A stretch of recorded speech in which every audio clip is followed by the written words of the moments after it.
சுந்தர நபியோடு சுவனம் செல்வோம் என்ற ஒரு அற்புதமான தலைப்பு வழங்கப்பட்டிருக்கிறது. அல்லாஹ் அதை நமக்கும் நம்முடைய சந்ததிகளுக்கும் நசீபாக்கி வைப்பானாக. இந்த மஜ்லிஸை கபூல் செய்வானாக. தூய எண்ணத்தோடும் தூய சிந்தனையோடும் நம் வாழ்வை அமைத்து அவனுடைய பொருத்தத்திற்கும் கண்மணி நாயகம் ஸல்லல்லாஹு அலைஹி வஸல்லம் அவர்களுடைய பிரியத்திற்கும் உரித்தானவர்களாக நம்மையும் நம்மை சார்ந்தவர்களையும் நம் சந்ததிகளையும் அல்லாஹ் ஆக்கி அருள்பாலிப்பானாக. அருமையான பெருமக்களே, சுவனம் என்பது எல்லோரும் விரும்பக்கூடிய ஒன்று. அந்த சுவனத்தில் ரசூல் ஸல்லல்லாஹு அலைஹி வஸல்லம் அவர்களோடு இருப்பது என்பது மகத்தான ஒரு பாக்கியம், மாபெரும் ஒரு பாக்கியம். அது அவ்வளவு எளிதில் கிடைத்து விட முடியாது. அதற்கான வழிவகை என்ன என்பதை குறித்து பேசக்கூடிய உரையாக இன்ஷா அல்லாஹ் இந்த உரை அமையும். முதலாவதாக சுவனம் குறித்து குர்ஆன் பல இடங்களில் பேசுகிறது. 100க்கும் மேம்பட்ட இடங்களில் சுவனம் அல்லது சுவனங்கள் என்ற வார்த்தை இடம்பெறுகிறது. 100க்கு மேலே இடம்பெறுது.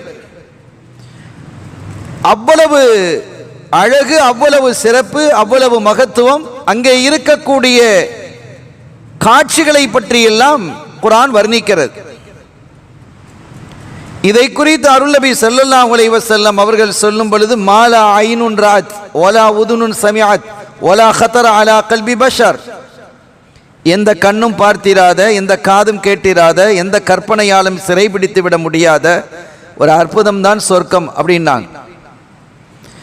நம்ம எவ்வளவு இடங்களை பார்க்கிறோம், அழகான இடங்களை பார்க்கிறோம், இயற்கை வளங்களை பார்க்கிறோம், மலைகளுக்கு மேலால் மரங்கள் வளர்ந்திருந்து அந்த மரங்களை சுற்றி செடி கொடிகள் அமைந்திருப்பதை பார்க்கிறோம், மலர்களை பார்க்கிறோம், மலர் கண்காட்சிகளை பார்க்கிறோம், புதினமாக எழுப்பப்பட்ட மாட மாளிகைகள், கூட கோபுரங்களை பார்க்கிறோம், அற்புதமான கடற்கரைகளை பார்க்கிறோம்,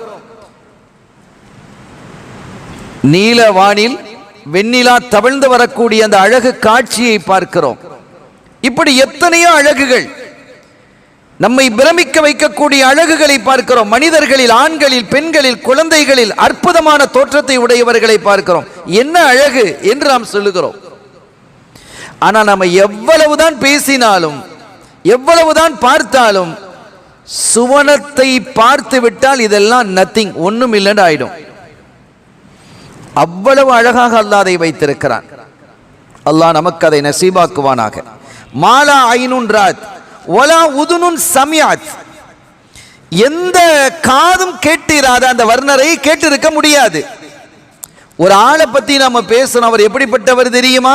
அவர் இப்படிப்பட்டவர், இவ்வளவு வல்லமை மிக்கவர், இவ்வளவு ஆற்றல் மிக்கவர், இவ்வளவு அறிவு மிக்கவர், இவ்வளவு ஞானம் மிக்கவர், இவ்வளவு அழகு மிக்கவர் என்றெல்லாம் நம்ம நிறைய பேசணும். அவரை பார்க்கணும்னு ஆசை வருது, நம்ம பார்க்கிறோம்.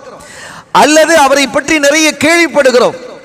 அல்லது இலக்கிய தகவல்கள் நம்முடைய காதுகளிலே வந்து விழுகிறது. சில செய்திகளை கேட்கும்போது ரொம்ப ஆச்சரியமாக இருக்கிறது. காதுகள் எல்லாம் குளிர்ந்து போய் விடுகிறது. அது எந்த மதத்தை சார்ந்தவர்களாக, மார்க்கத்தை சார்ந்தவர்களாக இருக்கட்டும், சில செய்திகளை சொல்லும் போது அவர்களுடைய ஸ்டைலில் அதை சொன்னால் நம்முடைய இதயங்கள் எல்லாம் சந்தோஷம் அடைகிறது. இலக்கிய துறையிலே ஆழ்ந்திருக்கக்கூடியவர்களுக்கு இலக்கிய செய்திகள் பிரமிப்பை தரும். அது ஒரு பெரிய பிரியாணியாக, விருந்தாக அமையும். ஆனால் சுவனத்தை பற்றி நாம எவ்வளவுதான் சொன்னாலும் அதுல கோடியில ஒரு பகுதியை சொல்லி முடிக்க முடியாது என்கிறார்கள் ஹாத்தமுர் ரசூல் முஹம்மதுர் ரசூலுல்லாஹி ஸல்லல்லாஹு அலைஹி வஸல்லம் அவர்கள். வலா உதுனுன் சமிஅத், அடுத்த ஒன்ன சொல்றாங்க பாருங்க, வலா ஹதர அலா கல்பி பஷர், நீங்க யாரும் கற்பனை செய்து பார்க்க முடியாது அப்படிங்கிறாங்க. நம்முடைய நண்பர் ஒரு ஊருக்கு போறார். அந்த ஊர்ல ஒரு காட்சியை பார்க்கிறார், பிரமிக்கிறார், அதிசயிக்கிறார், ஆச்சரியப்படுகிறார், அப்படியே அதிர்ந்து போய்விட்டார். நம்மிடத்திலே வந்து அதை சொல்லுகிறார். அதை பார்க்கணும்பா, அந்த உலகத்துல யாரும் அதை பார்க்காம இருக்கக்கூடாது. அந்த காட்சி அவ்வளவு அழகு, அவ்வளவு அற்புதம், அவ்வளவு புதினம் என்றெல்லாம் அந்த அற்புதத்தை பற்றி நிறைய பேசுகிறார். இப்ப கேட்ட நாம் என்ன செய்யறோம்? இமேஜ், ஒரு கற்பனை பண்ணி பார்க்கிறோம். இப்படி இருக்குமோ, அப்படி இருக்குமோ அப்படிலாம் ஒரு கற்பனை பண்ணி பார்க்கிறோம். ஒரு கற்பனை பண்ணி பார்த்து அது இப்படித்தான் இருக்கும் என்ற ஒரு முடிவுக்கு நாம வர்றோம்.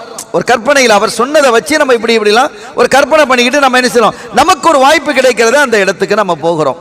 போனால் என்ன இருக்கும், ரெண்டே ரெண்டு, நம்ம கற்பனை பண்ணதுக்கும் இதுக்கும் சம்பந்தமே இல்லை அப்படின்னு இருக்கலாம். அல்லது நம்ம என்ன கற்பனை பண்ணமோ அப்படியே இருக்கே அப்படியே இருக்கலாம். இல்ல, நம்ம கற்பனை பண்ணிய மாதிரியும் இருக்கலாம், கற்பனைக்கு அப்பாற்பட்டு சற்றும் தொடர்பு இல்லாமலும் இருக்கலாம், அல்லது சற்று தொடர்பு நம்ம பார்த்ததுல இந்தந்த இடங்கள் இப்படி இருக்குது, இதுல நம்ம மாத்தமா இருக்குது அப்படின்னு இருக்கலாம். ஆனா நீங்க சொர்க்கத்தை பத்தி எப்படி கற்பனை பண்ணினாலும் அது பிழையாக அமையும். அதை நீங்க கற்பனை பண்ணி பார்க்க முடியாதுங்கிறாங்க ஸல்லல்லாஹு அலைஹி வஸல்லம். உங்களால் கற்பனைக்குள் கொண்டு வர முடியாது, கற்பனை சிறைக்குள்ளால் அதை கட்டுப்படுத்த முடியாது, உங்களுடைய உள்ளத்தை அது கடந்ததுங்கிறாங்க, சிந்தனையை கடந்தது என்கிறார்கள். வலா கதர அலா கல்பி பஷர், முடியவே முடியாதுங்கிறாங்க. ஏன்னா அதெல்லாம் நம்ம பார்க்கும்போது ஒரு பாருங்களேன், ஒரு செய்தியை நான் இப்ப சொல்றேன். சுவனத்தினுடைய தலைவாயில் எவ்வளவு பெருசு. ஒரு வீடு கட்டுறோம், ஒரு பள்ளிவாசல் கட்டுறோம், ஒரு ஹால் கட்டுறோம், ஒரு மால் கட்டுறோம், அதனுடைய பல வாசல்கள் இருக்கும். தலைவாசல் ஒன்று இருக்கும், முகப்பு, அதுல கொஞ்சம் அந்த தலைவாசல ரொம்ப பிரம்மாண்டமா போடுவாங்க, ஒரு பெருசா போடுவாங்க. ஒரு 6 அடி 7 அடி 10 அடி 15 அடி 15 அடினா இங்க இதை விட பெருசு, அவ்வளவு பிரம்மாண்டமாக இருக்கும். சில நீங்கள் பார்க்கலாம், அன்றைய காலத்தினுடைய அரசர்களினுடைய அந்த கோட்டைக்கு வெளியில ஒரு பெரிய கதவு வச்சிருப்பாங்க, சுமார் 30-40 அடிகள் இருக்கும், அவ்வளவு பிரம்மாண்டமாக இருக்கும். உயரத்தை பார்த்தா எவ்வளவு தூரம் இருக்கும், உயரமே 20 அடி 25 அடி உயரங்களை வைத்து கட்டுவார்கள், எழுப்பி இருப்பார்கள், மரத்தாலான உறுதியாலான. அதனுடைய அந்த பருமன் இருக்கிறதே அதே 1.5 அடி இருக்கும், 2 அடி இருக்கும், அவ்வளவு பிரம்மாண்டமாக செய்வார்கள். அதில் நம்ம பார்த்திருக்கிறோம். அருமையான சகோதரர்களே, இந்த தலைவாயில், சுவனத்தினுடைய தலைவாயிலை பற்றி அருள் நபி ஸல்லல்லாஹு அலைஹி வஸல்லம் சொல்றாங்க. அது எவ்வளவு பெருசா இருக்குன்னு தெரியுமா? ஒருத்தன் குதிரையில வாகனிக்கிறான், குதிரையில போறான். அவன் குதிரையில போனா ஒரு நிமிஷத்துல எவ்வளவு தூரம் போயிடுவான், ஒரு நிமிஷத்துல எவ்வளவு தூரம் போயிடுவான். அவன் ஒரு நிமிஷம் அல்ல, 1 மணி நேரம் பயணிக்கிறான். இப்ப இந்த கேஎல்ல இருந்து 1 மணி நேரம் பயணிக்கிறான் வைங்க, எவ்வளவு தூரம் போயிருப்பார் அவரு? 10 மணி நேரம் பயணிக்கிறான், எவ்வளவு தூரம் போயிருப்பார்? ஒரு நாள் முழுவதும் 24 மணி நேரமும் தொடர்ந்து பயணித்துக் கொண்டிருக்கிறார், எவ்வளவு தூரம் போயிருப்பார்? நீங்க கற்பனை பண்ணி பாருங்க. ஒரு வருஷம் தூரம் போனா எப்படி இருக்கும், ஒரு வார தூரம், ஒரு மாத தூரம், ஒரு வருஷ தூரம் அவர் தொடர்ந்து பயணித்தால் அது எவ்வளவு தூரம் இருக்கும்? அவர் 100 வருஷம் பயணிக்கிறான்னு வைங்க, எவ்வளவு தூரம் இருக்கும்? அவ்வளவு பெருசுங்கிறாங்க ஸல்லல்லாஹு அலைஹி வஸல்லம். நம்ம கற்பனை பண்ணி பார்க்க முடியுதா? இப்படிலாம் கதவு வைக்க முடியுமா? வல்லாஹு அலா குல்லி ஷைஇன் கதீர். அப்படி இருக்கும் தலைவாயில் 100 வருடங்கள் நீங்கள் பிரயாணித்தால், இந்த துவக்கத்திலிருந்து இந்த இடத்தை இறுதியை அடைவதற்கு 100 வருடங்கள் பிரயாணிக்க வேண்டியது இருக்குங்கிறாங்க. எவ்வளவு பெரிய ஆச்சரியமானது. சுவனத்தினுடைய கொள்ளளவை பற்றியும் பேசுகிறார்கள் ஸல்லல்லாஹு அலைஹி வஸல்லம். சுவனத்தினுடைய கொள்ளளவு எப்படி இருக்கும் தெரியுமா? அதுல 8 சுவனம் இருக்குது. ஒரே ஒரு சுவனத்துல 8ல 7 விட்டுரும். ஒரு சுவனத்தினுடைய கொள்ளளவு எவ்வளவு என்றால், இந்த உலகத்தில் ஆதம் அலைஹிஸ்ஸலாம் அவர்கள் பிறந்தது முதல், அது முஸ்லிமா இருக்கட்டும், முஸ்லிம் அல்லாதவர்களாக இருக்கட்டும், இறைவனை ஏற்றவனாக இருக்கட்டும், ஏற்றுக்கொள்ளாதவனாக இருக்கட்டும், நல்லவனாக இருக்கட்டும், வல்லவனாக இருக்கட்டும், அல்லது பாவியாக இருக்கட்டும், எல்லாரையும் வச்சுக்கிடுவோம். எத்தனை கோடிகள் வரும். ஆதம் அலைஹிஸ்ஸலாம் அவர்கள் தொடுத்து கடைசி மனிதன் எங்கே பிறப்பான்? சீனாவிலே பிறப்பான். ஸல்லல்லாஹு சொல்றாங்க, கடைசி பிறப்பு சீனாவில் தான். ஆக அந்த மனிதன் ஈராக அத்துணை பேரையும் ஒரே சொர்க்கத்தில் கொண்டு போட்டாலும் அது தாராளமா இருக்குமா? சுவனத்தினுடைய கொள்ளளவு என்னங்கிறத நீங்க பாருங்க. ஒரு சுவனத்தில் அவ்வளவு கோடி கோடி கோடி மக்களை கொண்டு வந்து போட்டாலும் சுவனம் தாராளமாக இருக்கும். ஆனா அதுல எவ்வளவு பேர் சொர்க்கம் போக போறாங்க? 100ல் 1 பங்கு போகுமா? அல்லாஹ் அலம். அருமையான பெருமக்களே, ஆக அவ்வளவு பெருசாக இருக்கும் சுவனம் என்பது என்று கண்மணி நாயகம் ஸல்லல்லாஹு அலைஹி வஸல்லம் அவர்கள் குறிப்பிட்டு விட்டு, சொர்க்கத்தினுடைய அந்த வாசலை முதலாவதாக தட்டுவது நான் தாங்கிறாங்க. அவ்வளவு மன் யக்ரஉல் பாப். சுவனத்தில் அது பெரிய ஒரு கொண்டி இருக்கும் போல, அந்த கொண்டியை வச்சு இப்படி தட்டுவேங்கிறாங்க. தட்டும் பொழுது உள்ளே அந்த காவலாளி இருக்கிறார். அவர் கேட்கிறார், கதவை தட்டுவது யாருன்னு கேட்கிறாங்க. முஹம்மத் ஸல்லல்லாஹு அலைஹி வஸல்லம் சொல்லுவாங்க. தன்னுடைய பெயரை சொன்னதும் அவங்க சொன்னாங்க, உமிர்து அல்லா அஃப்தஹ இல்லா லி அஹதின் மின் கப்லிக் அல்லது லி அஹதின் கப்லக். நாயகமே, உங்களை தவிர உங்களுக்கு முன்பாக இந்த கதவை திறக்க கூடாது என்று எனக்கு உத்தரவு போட்டிருக்கு. இதுக்கு முன்னால நான் யாருக்கும் திறக்கக்கூடாது, முதலாவது உங்களுக்காகத்தான் திறக்கணும் அப்படின்னு அல்லாஹ் எனக்கு உத்தரவு போட்டிருக்கிறான் அப்படின்னு கண்மணி நாயகம் ஸல்லல்லாஹு அலைஹி வஸல்லம் அவர்கள் குறிப்பிடுகிறார்கள். சுவனத்தினுடைய அந்த சுந்தர நிலைகளை பார்ப்பதற்கும் அங்கே உள்ளே நுழையக்கூடியவர்கள் யார் என்பதை பேசுவதற்கும், குறிப்பாக ஸல்லல்லாஹு அலைஹி வஸல்லம் அவர்களோடு யார் இருப்பார்கள் என்பதை பேசுவதற்கும் இந்த தலைப்பு ஒரு சரியான தலைப்பாக நான் பார்க்கிறேன். அங்கே பல வாசல்கள் இருக்கும். 8 சொர்க்கம் என்றாலும் கூட ஒவ்வொரு சொர்க்கத்திலையும் ஒரு வாசல் இருக்கும். பாபு ஸலா அப்படின்னு ஒரு வாசல் இருக்கும். பாபுல் ஜிஹாத் என்று இருக்கும். தொழுகையிலே மனப்பூர்வமாக ஈடுபாடு கொண்டவர்கள் அந்த வாசல் வழியாக போவாங்க. அந்த வாசல் அழைக்கப்படுவார்கள். தொழுகையாளிகளே வாருங்கள் என்று அழைக்கப்படுவார்கள்.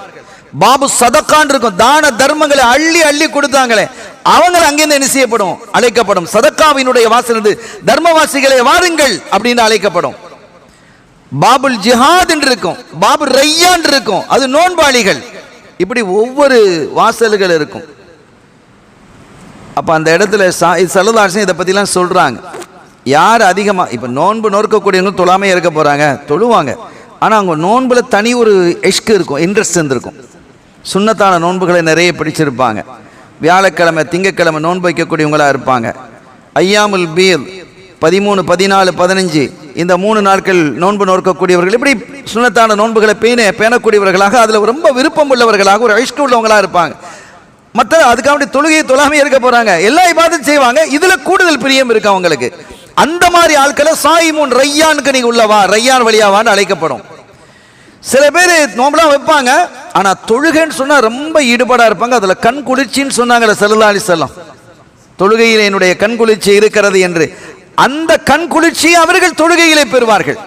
அவர்கள் தொழுகை வாசலிலே அழைக்கப்படுவார்கள். இப்படி ஒவ்வொரு வாசலிலும் தர்ம அள்ளி அள்ளி கொடுத்தவர்கள் சதக்காவினுடைய வாசலிலே அழைக்கப்படுவார்கள். வாங்க தர்ம பிரபுகளை, இப்படி இந்த வாசல்ல வாங்கன்னு அழைக்கப்படும். சித்திக் நாயகம் ரலியல்லாஹு அன்ஹு அந்த மஜ்லிஸ்ல இருக்கிறாங்க. அவங்க கேட்குறாங்க, யா ரசூலல்லாஹ், எல்லா வாசல்களிலிருந்தும் அழைக்கப்படுபவர் யாராவது இருப்பாரா? போட்டி. அங்க வாட்ஸ்அப்ல இருக்கக்கூடியவங்களுக்கு இங்க வாங்க இங்க வாங்க இங்க வாங்க எல்லாரும் ஒருத்தர் அழைப்பாங்களா? பாபு ஸலாத்துல இருந்து அழைக்கிறார், பாபுல் ஜிஹாத்ல இருந்து அழைக்கிறார், பாபு சதக்காவிலிருந்து அழைக்கிறார், பாபு ரையான்ல இருந்து அழைக்கிறார். என்னென்ன வாசல்கள் இருக்குதோ அந்த வாசல் இருந்து நீங்க இங்க வாங்க இங்க வாங்கன்னு எல்லாருமே போட்டி போட்டுக்கொண்டு அழைக்கக்கூடியது யாராவது இருப்பார்களா? அர்ஜு அன் தக்கூன மின்ஹும். அபூபக்கர் ரலியல்லாஹு தஆலா, நீங்க அந்த லிஸ்ட்ல இருக்கிறத நான் விரும்புறேன்னாங்க. நீங்க அந்த லிஸ்ட்ல உள்ள ஆளுங்கறாங்க. அப்ப அந்த லிஸ்ட்ல ஒரு கூட்டம் இருக்கு. ஏன்னா அர்ஜு அன் தக்கூன மின்ஹும், அந்த கூட்டத்தில் நீங்களும் ஒரு ஆளாக இருப்பீர்கள். பெரிய ஒரு பாக்கியம் இல்லையா? அவங்க எல்லாம் விஐபி, விஐபியில் விவிவிஐபி, அவ்வளோ பெரிய பாக்கியத்தில் அவங்க பெறுவாங்க. அருமையானவர்களே, அப்படி ஒரு சூழல் இருக்கும். இதில் இன்னொன்று ஒரு செலதான் சொல்கிறாங்க, நான் தான் சொர்க்கலோகத்துக்கு முதல்ல போகிறேன், கதவை தட்டுவேன், கதவை திறப்பாங்க. கதவை திறக்கப்படும் போது நான் உள்ளே போவேன். என்ன முண்டி அடித்துக்கொண்டு ஒரு பெண் நுழைய முற்படுவாள். எனக்கு பின்னால் நிற்கிறா. அவள் என்னை முந்துவதற்கு இல்ல அந்நம்ராத்தன் துபா அதிருணி, என்ன முந்துவதற்காக, என்ன முந்தி உள்ள போறதுக்கு ஒரு பொம்பளை ரெடி ஆயிட்டு இருக்கிறான். ஃபகூல் மாலக்கி அவமன்னாந்தி, என்னாச்சு உனக்கு? சொர்க்கம் தானே போக போற, நீ என்ன அடிச்சு பிடிச்சு உள்ள போக போறிய? உனக்கு அதான் விசாலமா இருக்கே, நீ வேகமா போறதுக்கு. அப்ப அல்லாஹ் அவளுக்கு ஒரு தனி ஒரு சிறப்பை கொடுக்குறான்னு அர்த்தம். சொர்க்கத்துக்கு வர்றான், சொர்க்க வாசலுக்கு வந்தாச்சு இல்லை, நரகத்தை தாண்டி தானே வந்திருப்பாங்க எல்லாரும். அதை முடிஞ்சு போச்சு, இமிகிரேஷன் முடிஞ்சது, தாண்டி வந்தாச்சு. உள்ள வந்ததற்கு பிறகு இனி யார் முதல்ல உள்ள போக போறா? ஸல்லல்லாஹு அலைஹி வஸல்லம் முதல்ல போறாங்க. அவங்க சொல்றாங்க, என்ன முந்தி கொண்டு போவதற்கு ஒரு பெண் முயற்சிப்பாள். நான் சொன்னேன், மாலக், என்ன ஆச்சு உனக்கு, என்னப்பா, நீ யாருப்பா அப்படின்னு ஸல்லல்லாஹு அலைஹி வஸல்லம் கேட்பாங்க. ஆனா இம்ராஅத்துன் கஅதத் அலா யதாமா, நாயகமே, அனாதை பிள்ளைகளை பராமரிக்கக்கூடிய பெண்ணாக நான் இருந்தேன். எங்கெல்லாம் அனாதை பிள்ளைகள் இருக்கா, அத்தா இல்லை அம்மா இல்லையோ, அந்த பிள்ளைகளையெல்லாம் நான் கவனிச்சுக்கிட்டேன் நாயகமே. அந்த பெண்ணுக்கென்று ஒரு தனி சிறப்பை ரசூல் ஸல்லல்லாஹு அலைஹி வஸல்லம் அவர்களோடு சொர்க்கம் நுழையக்கூடிய பாக்கியத்தை அல்லாஹ் யாருக்கு கொடுக்கிறான்? யதீம்களை, அனாதைகளை பராமரிக்கக்கூடியவர்களுக்கு. அனாதைகளை பராமரிக்கக்கூடியவர்களுக்கு ஒரு செய்தியை நான் பார்த்தேன். அறிஞர்களும் பேசினாங்க. ஒரு பெரிய மல்டிமில்லியன், அவர் பேர்லாம் யாவும் இல்லை, அவரை ஒரு தடவை அவர் சந்திச்சிருக்கிறாங்க. சந்திச்சு நிருபர்கள் பேட்டி கேட்குறாங்க. முஸ்லீம் அல்ல, ஒரு பெரிய கோடீஸ்வரம், மல்டி மில்லியன். அவரை சந்திச்சு கேட்குறாங்க, நீங்கள் இவ்வளோ பெரிய பணத்தை சம்பாதிச்சிட்டீங்க, செல்வத்தை சம்பாதிச்சிட்டீங்க, பல கம்பெனிகள் நடத்துறீங்க, ஆயிரக்கணக்கான பேர் உங்கள் கம்பெனிகளை பணியாளர்களாக ஒர்க் பண்ணுறாங்க, நீங்கள் சந்தோஷம் அடைந்தது எது அப்படின்னு சொல்லும் பொழுது, நான் பணத்தை சேர்ப்பது தான் எனக்கு சந்தோஷம் என்று நான் சேர்த்து சேர்த்து பார்த்தேன். ஆனால் உண்மையில் நான் நிறைய சேர்த்துட்டேன். இளம் வயதிலிருந்து நான் சேர்த்து கொண்டிருக்கிறேன், பல கோடி டாலர்ஸ் சேர்த்து வச்சிருக்கிறேன். ஆனால் எனக்கு உண்மையிலேயே மன நிம்மதி கிடைக்கல. பெரிய மாளிகைகளை கட்டி வசதியாக வாழணும் அப்படின்னு நினச்சி நான் கேட்டேன். அதுலேயும் எனக்கு ஒரு அந்த மாதிரி செஞ்சேன். இப்படி நிறைய விஷயங்களை நான் செய்து செய்து பார்த்தேன். மனைவியோடு நான் எல்லா இடங்களுக்கும் போகணும் அப்படின்னு பார்த்தேன். ஒன்றுமே எனக்கு பெருசாக ஒன்றும் அவ்வளோ மன நிறைவான ஒரு சந்தோஷம் எனக்கு கிடைக்கவில்லை அப்படின்னு அவர் சொல்கிறார். சொல்லிட்டு ஒரு நாள் என்னுடைய நண்பர் என்னிடத்துல வந்தார். வந்து சொன்னார், இங்கே ஒரு அனாதை நிலையம் இருக்கு. அந்த அனாதை நிலையத்தில் நிறைய பிள்ளைகளுக்கு, பெரும்பாலான பிள்ளைகள் யுத்தங்களில் கை கால் இழந்த பிள்ளைகளாக இருக்கிறாங்க. அவங்களுக்கு இந்த ட்ரை சைக்கிள், அந்த வச்சு இப்படி ஓட்டுறது இருக்குல்ல, அந்த சைக்கிள் ஒன்று, நீங்கள் உட்காந்து போகக்கூடிய சைக்கிள் நீங்கள் ஒன்று வாங்கி கொடுக்கணும். அவங்க 3000 மற்ற இடங்களுக்கு போகிற மாதிரி சைக்கிள் இருக்குது. அது ஒரு 200 சைக்கிள், 200 சைக்கிள் தான் அவருக்கு ஒன்றும் இல்லாது, அதை வாங்கி நீங்கள் கொடுக்கணும் அப்படின்னு சொன்ன உடனே தாராளமா அப்படின்னு சொல்லி செக் எடுத்திருக்காரு. இந்த செக்கு எழுதுகிற வேலையெல்லாம் வைக்கக்கூடாது. நீங்கள் ஆர்டர் கொடுத்து நீங்களே கொண்டு வந்து அங்கே சேர்த்து உங்கள் கையாலேயே அந்த குழந்தைகளுக்கு நீங்கள் வழங்கணும் அப்படின்னு சொன்ன போது அவர் அதை ஏற்றுக்கொண்டார். ஏற்றுக்கொண்டு அதே மாதிரி என்ன செய்ய கொண்டு வந்து கொடுத்து எல்லா பிள்ளைகளுக்கும் கொடுத்து முடிச்சாச்சு. அந்த நிகழ்ச்சி முடிந்து போகும்போது ஒரு குழந்தை, ஒரு அனாதை குழந்தை வேகமாக வந்து அந்த வண்டியிலேருந்து தத்தி தவறி கீழே இறங்கி அவருடைய காலை பிடிச்சிக்கிட்டான். காலை பிடிச்சிட்டு, என்னம்மா வேணும், உனக்கு என்ன வேணும்னு அவர் கேட்டிருக்கிறார். எனக்கு ஒன்றும் தேவையில்லை, உங்கள் முகத்தை நான் நல்லா பார்த்துக்கிடணும், நாளைக்கு சொர்க்கத்தில் வரும்பொழுது நான் உங்களுக்கு தேங்க்ஸ் சொல்லுவேன். அந்த குழந்தை சொல்லிச்சான். எனக்கு அப்போது கிடைத்த மனநிறைவு எப்போதும் கிடைக்கவில்லை. எனக்கு அப்போது கிடைத்த மனநிறைவு எப்போதும் எனக்கு கிடைத்ததில்லை. இந்த மனநிறைவை நான் அப்போதுதான் அடைந்தேன். அது எனக்கு ஒரு புது அனுபவமாக இருந்தது. இந்த சிந்தனைப்பால் நான் என்றும் சென்றதில்லை. ஆனால் ஸல்லல்லாஹு அலைஹி வஸல்லம் என்ன சொல்றாங்க பாருங்க, சொர்க்கலோகத்தில் என்னோடு போட்டி போட்டுக்கொண்டு நுழைகிறாள் அந்த பெண், என்னை முந்துவதற்கு முனைகிறாள். அப்ப ஸல்லல்லாஹு அலைஹி வஸல்லம் எவ்வளவு பெரிய வாய்ப்பை இந்த யதீம்களை பராமரிக்கக்கூடியவர்களுக்கு வழங்குறாங்கன்னு நீங்க பாருங்க. ஏன்னா காசிம் அவங்க தானே, பங்கு வைக்கக்கூடிய, ஆகிரத்திலையும் சரி இந்த உலகத்திலையும் சரி பங்கு வைக்கிற பொறுப்பு அல்லாஹ் அவங்ககிட்ட கொடுத்துருக்கிறான். வல்லாஹுல் முஅதி வானல் காசிம், அல்லாஹ் தான் தர்றவன், பங்கு வைக்கிறது நான் தான், என்கிட்ட தந்துடுறான், நீங்க பங்கு வச்சுக்கங்க, நீங்க யாருக்கு என்ன கொடுக்கணுமோ கொடுங்கிறான். அருமையானவர்களே, அந்த அடிப்படையிலே ஸல்லல்லாஹு அலைஹி வஸல்லம் அவர்கள் இந்த யதீம்களை பராமரிக்கக்கூடியவர்களுக்கு எவ்வளவு பெரிய பாக்கியத்தை கொடுக்கறாங்கன்னு பாருங்க. இன்னொரு கட்டத்தில் அவங்க சொன்னாங்க, நானும் யதீம்களை பராமரிக்க கூடியவர்களும் சோனலோகத்தில் இப்படி இருப்போம் அப்படின்னாங்க. இந்த ரெண்டு கையும் காட்டுறாங்க, ஆள்காட்டி விரலையும் அதற்கு அடுத்து இருக்கக்கூடிய விரலையும் இப்படி என்ன செய்றாங்க, காட்டுறாங்க. இதில் நீங்கள் யோசிக்கணும், ஸல்லல்லாஹு அலைஹி வஸல்லம் ஒரு விஷயத்தை சொல்கிறாங்கன்னா அது ஒவ்வொன்றும் ஒரு மாணிக்கமான விஷயம். இப்படி காட்டியிருக்கலாமே, இந்த ஆள்காட்டி விரல் தானே சிறந்த விரல்னு சொல்லுவாங்க, இந்த ரெண்டுலேயுமே இப்படி காட்டியிருக்கலாமா, ஆள்காட்டி விரல் காட்டியிருக்கலாமா இல்லையா? ஏன் இப்படி காட்டினாங்க? அதுக்கு ஒரு விளக்கம் சொல்லுவாங்க. எனக்கு கீழால் அவர் நெருக்கமாக இருப்பார், என்னுடைய அந்தஸ்தில் இருக்க மாட்டார். இந்த ஒரு விரல் உயரமாக இருக்குல்ல, ஒரு விரல் கொஞ்சம், இந்த விரல் ஆள்காட்டி விரல் கொஞ்சம் கம்மியாக இருக்குல்ல, ஆகவே என்னுடைய அந்தஸ்துக்கு நெருக்கமாக அவர் இருப்பார். அவ்வளவு பெரிய பாக்கியத்தை அல்லாஹ் அவருக்கு கொடுப்பான். யதீமை யார் பராமரிக்கிறாரோ அவருக்கு அவ்வளவு பெரிய பாக்கியத்தை கொடுப்பான் இன்ஷா அல்லாஹ். இந்த உரையினுடைய இறுதியிலே சமீபத்தில் நடந்த ஒரு தகவலை நான் சொல்ல இருக்கிறேன். ஏன்னா பத்திரிகைலாம் அது வந்திருக்குது, குவைத்தில் நடந்த ஒரு நிகழ்வு. நான் இறுதியாக அதை இன்ஷா அல்லாஹ் நான் சொல்லுவேன். அருமையான பெருமக்களே, இவ்வளவு பெரிய ஒரு பாக்கியம் சொர்க்கத்தில் 100 தரஜாக்கள் இருக்கிறதா சொல்றாங்க. ஹதீதுகள்ல வருது, சொர்க்கலோகத்தில் 100 தரஜாக்கள் இருக்கும். எல்லாரும் ஒரே கேட்டகரியில் இருக்க முடியாதுல்ல. அல்லாஹ்வுக்காக வேண்டி, ரசூலுக்காக வேண்டி, இந்த தீனுக்காக வேண்டி உயிரை கொடுத்தவர்களும், சாதாரணமாக தொழுகை இதை மட்டும் செஞ்சுட்டு அப்படியே சொர்க்கம் போனவங்களும் இன்னும் சமமாயிட முடியுமா? தர்மவாதிகள்லையே இத்தனை விதமான தர்மவாதிகள். ஒருத்தர் 1 கோடி ரூபா வச்சிருக்கிறாரு.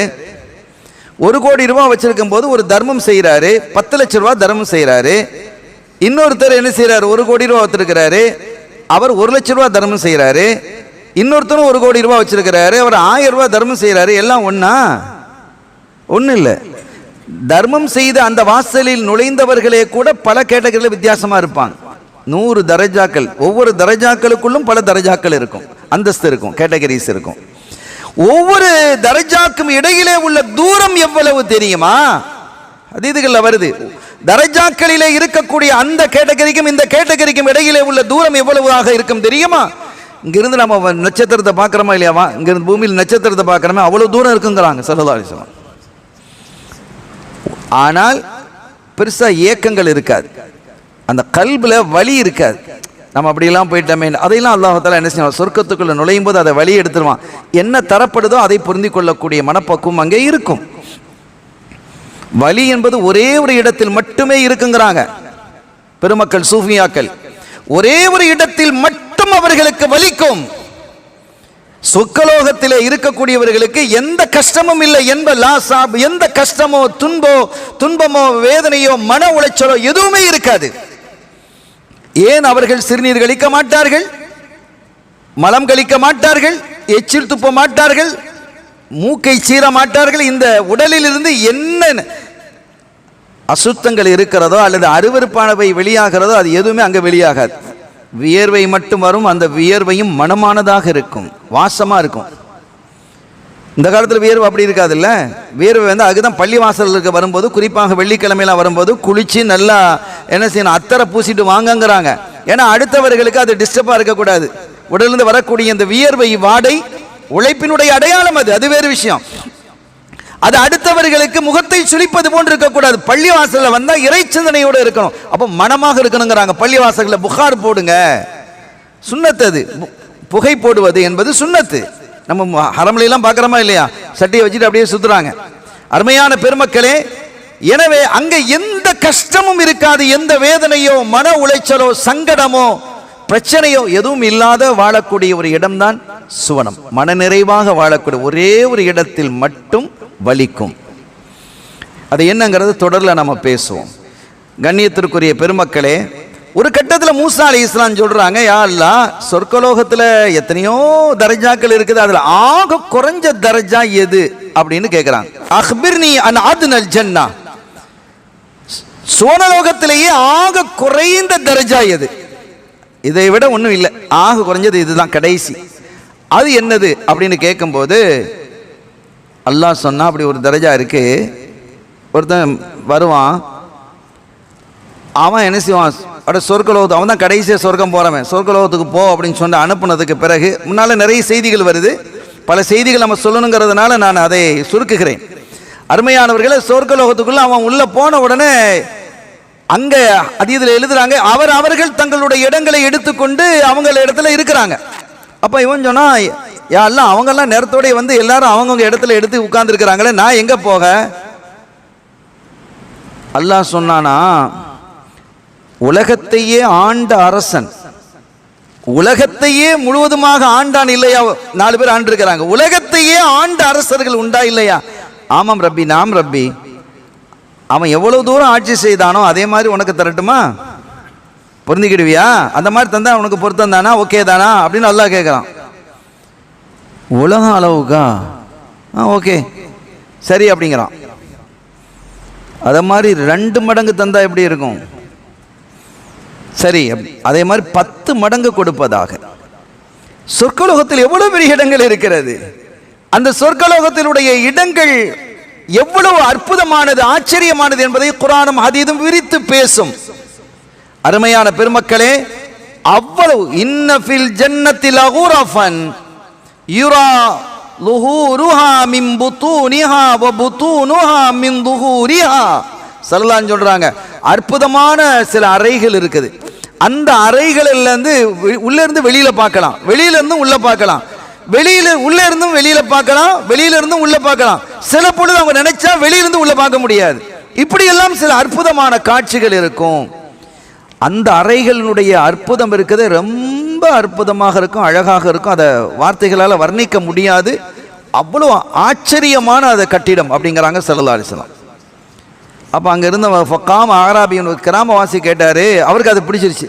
லிமன் ஹிய, அது யாருக்கு கிடைக்கும் அந்த மாதிரி பில்டிங்ஸ்லாம்? லிமன் தையபல் கலாம் வஅத்அமத் தஆம் வஸல்லா பில்லைலி வன்னாஸ் நியாம். ஸல்லல்லாஹு அலைஹி வஸல்லம் சொல்கிறாங்க, அது யாருக்கு தெரியுமா? முதல்ல மூணு விஷயம் சொல்கிறாங்க. இந்த 3 விஷயம் யாரிடத்தில் இருக்கிறதோ அவர்களுக்கு இந்த மாளிகைகள் கிடைக்கும், இந்த அற்புதமான கண்ணாடி மாளிகைகள் கிடைக்கும். நாம கண்ணாடின்னு சொல்கிறோம், கண்ணாடி இருந்தால் தானே வெளியிலேருந்து தெரியும், உள்ளேருந்து நம்ம பேசிக்கிறோம். ஆனால் அங்கே என்ன வச்சிருக்கிறானோ அதெல்லாம் நமக்கு தெரியாது, கற்பனை தான் பண்ண முடியாதுன்னு சொல்லிட்டாங்களே. ஆனால் நம்ம அறிஞ்சதை வச்சு பேசுகிறோம். ஆக அந்த மாளிகைகள் யாருக்கு என்று சொன்னால் 3 விஷயத்தை யார் தன்னுடைய வாழ்வில் கடைபிடிக்கிறாரோ அவருக்கு. ஒன்று லிமன் தையபல் கலாம், பேச்சு அழகாக்குறது.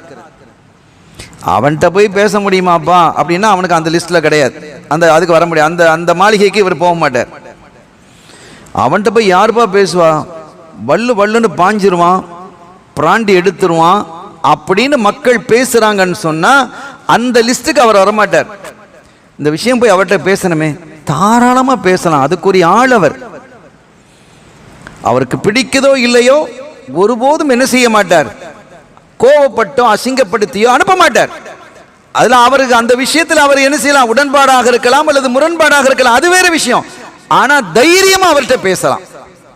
அவர் சரின்னா அழகா சரியும் பாரு, இல்லைன்னா இதை விட்டுருங்க அப்படின்னு அழகான முறையில் பேசி அனுப்பிடுவார், அவருக்கு பிடிக்கலன்னா. அப்போ தையபல் கலாம், அவர் பேச்சா, நம்முடைய பேச்சுக்கள் அழகா இருக்கணும். யார்கிட்ட பேசினாலும் யாரையும் மனம் புண்படும்படி பேசக்கூடாது, மனநோவினை ஏற்படுத்தும்படி பேசக்கூடாது. அந்த பேச்சுக்கள் அழகாக இருக்கணும், அவங்களுடைய இதயத்தை வருடுவது மாதிரி இருக்கணும். அந்த மாதிரி யார் பேசுகிறா அவர்கள். இரண்டாவது உணவு கொடுக்கிறார் எல்லா ஏழைகளுக்கும் அல்லது பொது விஷயங்களுக்கு, மஜ்லிஸ் ஸல்லல்லாஹு மஜ்லிஸ்களுக்கெல்லாம் உணவு கொடுக்குறாங்களா இல்லையா? அந்த மாதிரி உணவு கொடுக்கக்கூடியவராக இருப்பார். அடுத்தவர்களுக்கு உணவு கொடுப்பதிலே ஒரு இன்பம் காணுகிறார். மூணாவது வஸல்லா பில்லைலி வன்னாஸ் நியாம், மக்கள் தூங்கிக் கொண்டிருக்கும் போது நடுநிசையிலே எழுந்து தொழுகிறார். இந்த 3 காரியத்தையும் எவர் தொடர்ந்து செய்து வருகிறாரோ அவருக்கு இந்த மாளிகைகள் உண்டு என்கிறார்கள் நம் இதயவேந்தர் காத்தமுர் ரசூல் முஹம்மதுர் ரசூலுல்லாஹி ஸல்லல்லாஹு அலைஹி வஸல்லம். அங்கே சொர்க்கலோகத்திலே சுகம் மாத்திரமே இருக்கும். யன்அமு வலா யப்அஸ் வலா துப்லா சியாபுஹு, அவருடைய ஆடையும் கூட கசங்காது. நம்ம ஒரு நாள் போட்டுனா ஆடை கசங்குது, கழுவிட்டா அது என்ன செய்யணும், அயன் பண்ணி திருப்பி போடுறோம். அங்கே அந்த வேலையெல்லாம் இல்லை, போட்ட ஆடை அப்படியே இருக்கும். கசங்கிறது கொள்றது இதெல்லாம் அந்த ஆடையே கசங்காத ஆடை தான் அது. நமக்கு தரப்படக்கூடிய ஆடை இருக்கிறதே அது கசங்காத ஆடை. இன்னும் தொடர்ந்து சொன்னாங்க வலா யுஃப்னா ஷபாபுஹு, அவனுடைய இளமை மாறாது. இது பெரிய விஷயம்ல, இப்போ சொன்ன விஷயத்துல இது ரொம்ப பெருசு. இளமை மாறாமல் இருக்கிறதுங்கிறது எல்லாருக்கும் வயசை சொல்றதுக்கே சில நிறைய பேர் பயப்படுவாங்க. எல்லாமே தங்களை இளமையாகவே கற்பனை, ஏன்னா இளமைங்கிறது அப்படி ஒரு அற்புதமான, அல்லாஹ் விரும்பக்கூடிய பருவமே வாலிப பருவம் தான். அல்லாஹுவினுடைய பருவங்களிலேயே அல்லாஹ்வுக்கு மிக விருப்பமான பருவம் எது என்றால் வாலிப பருவம் தான். அதனால் தான் சொர்க்கலோகத்தில் எல்லாத்தையும் வாலிபர்களாக அனுப்புறான். கண்ணியத்திற்குரியவர்களே, அந்த வாலிபம் ஒரு காலகட்டத்தில், நாங்கள்லாம் சின்ன வயசில் எப்படி இருந்தோம் தெரியுமா, அங்கே போனோம் மலையில் ஏறணும், அந்த ஊருக்கு போனோம் எல்லாம் பேசணும். இப்போ ஒன்றும் முடியலப்பா, எல்லாம் முடிஞ்சு போச்சு, காலம் முடிஞ்சு ரிட்டையர்ட் ஆகிட்டோம் அப்படின்னு பேசுகிறாங்களா இல்லையா? அப்போ அந்த வாலிபம் என்பது ஒரு அற்புதம். அது அந்த வாலிபர்களை அல்லாஹ் வாலிப தோற்றத்தில் தான் சொர்க்கலோகத்தில் எல்லோரையும் அனுப்புவான். ஆனால் அந்த வாலிபம் என்பது முடிந்து போகாது. எப்படி அனுப்புறாலும் அப்படியே 1000 வருடங்கள் கடந்துக்கு பிறகு அப்படியே இருப்பாங்க.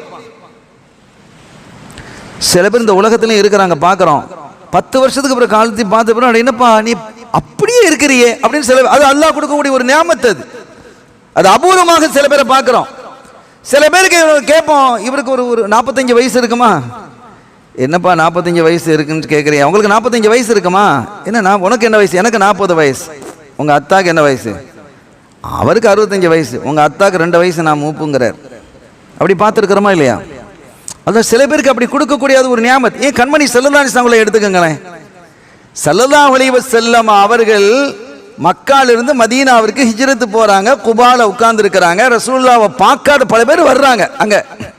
அப்பதான் புதுசா பார்க்கறது. பார்த்தவர்கள் குறைஞ்ச பேர் இருக்கிறாங்க, பார்க்காதவர்கள் தான் அநேகமான பேர். கேள்விப்பட்டு நிறைய பேர் வராங்க. ஸல்லல்லாஹு அலைஹி வஸல்லம் பார்க்க யார சொல்லலாம் வர்றாங்க. அங்க உட்கார்ந்துட்டு இருக்கும் போது அதுல யாரெல்லாம் இருக்கிறாங்க? ரசூல் ஸல்லல்லாஹு அலைஹி வஸல்லம் இருக்கிறாங்க, சித்திக் நாயகம் பக்கத்துல இருக்கிறாங்க. இவங்க எல்லாரும் யாரைத்தான் ரசூல் நினைச்சாங்க? முதல்ல சித்திக் நாயகத்தை நினைச்சாங்க. சித்திக் நாயகம் ரசூல் ஸல்லல்லாஹு அலைஹி வஸல்லம் அவர்களுக்கு 2.5 வயசு இளமை. ரசூலுல்லாஹ் தான் மூப்பு, 2.5 வயது இளமை. ஆனா தோற்றத்துல ஒரு பெரிய ஆள் மாதிரி தெரிஞ்சது யாரு? சித்திக் நாயகம் கொஞ்சம் பெரிய ஆள் மாதிரி தெரியும். சில பேர் பார்த்தா கொஞ்சம் சின்ன வயசுலேயே பெரிய ஆள், தாடிலாம் நல்லா நரைச்சி, பெரிய தாடி வச்சு நரைச்சி ஆளை பார்த்தா பெரிய வயசுமா இருக்கும், கேட்டால் சின்ன வயசா இருக்கும். இங்கே ஸல்லல்லாஹு அலைஹி வஸல்லம் இளமையோடு பார்க்கப்படுகிறார்கள். சித்திக் நாயகம் பெரிய வயசா பார்க்கப்படுறாங்க. அதனால எல்லாரும் யாரும் சொல்லலாம் அங்க கை நீட்டுறாங்க. சித்திக் நாயகம் பார்த்தாங்க, இது என்னடா இதா போச்சு அப்படின்னு நினைச்சாங்க. துண்டை எடுத்தாங்க, வெயில் வேற அடிக்குதான். அந்த துண்டை எடுத்து ஸல்லல்லாஹு அலைஹி வஸல்லம் அவங்களுக்கு முன்னால அப்படி மேலே அப்படி பிடிச்சாங்க, ஒரு காதி மாதிரி பிடிச்சாங்க. இப்போ அது இப்போ இவங்க தான் ரசூலுல்லாஹ்வா? எங்க இருக்கிறாங்க? ரொம்ப அழகா இருக்கிறாங்க.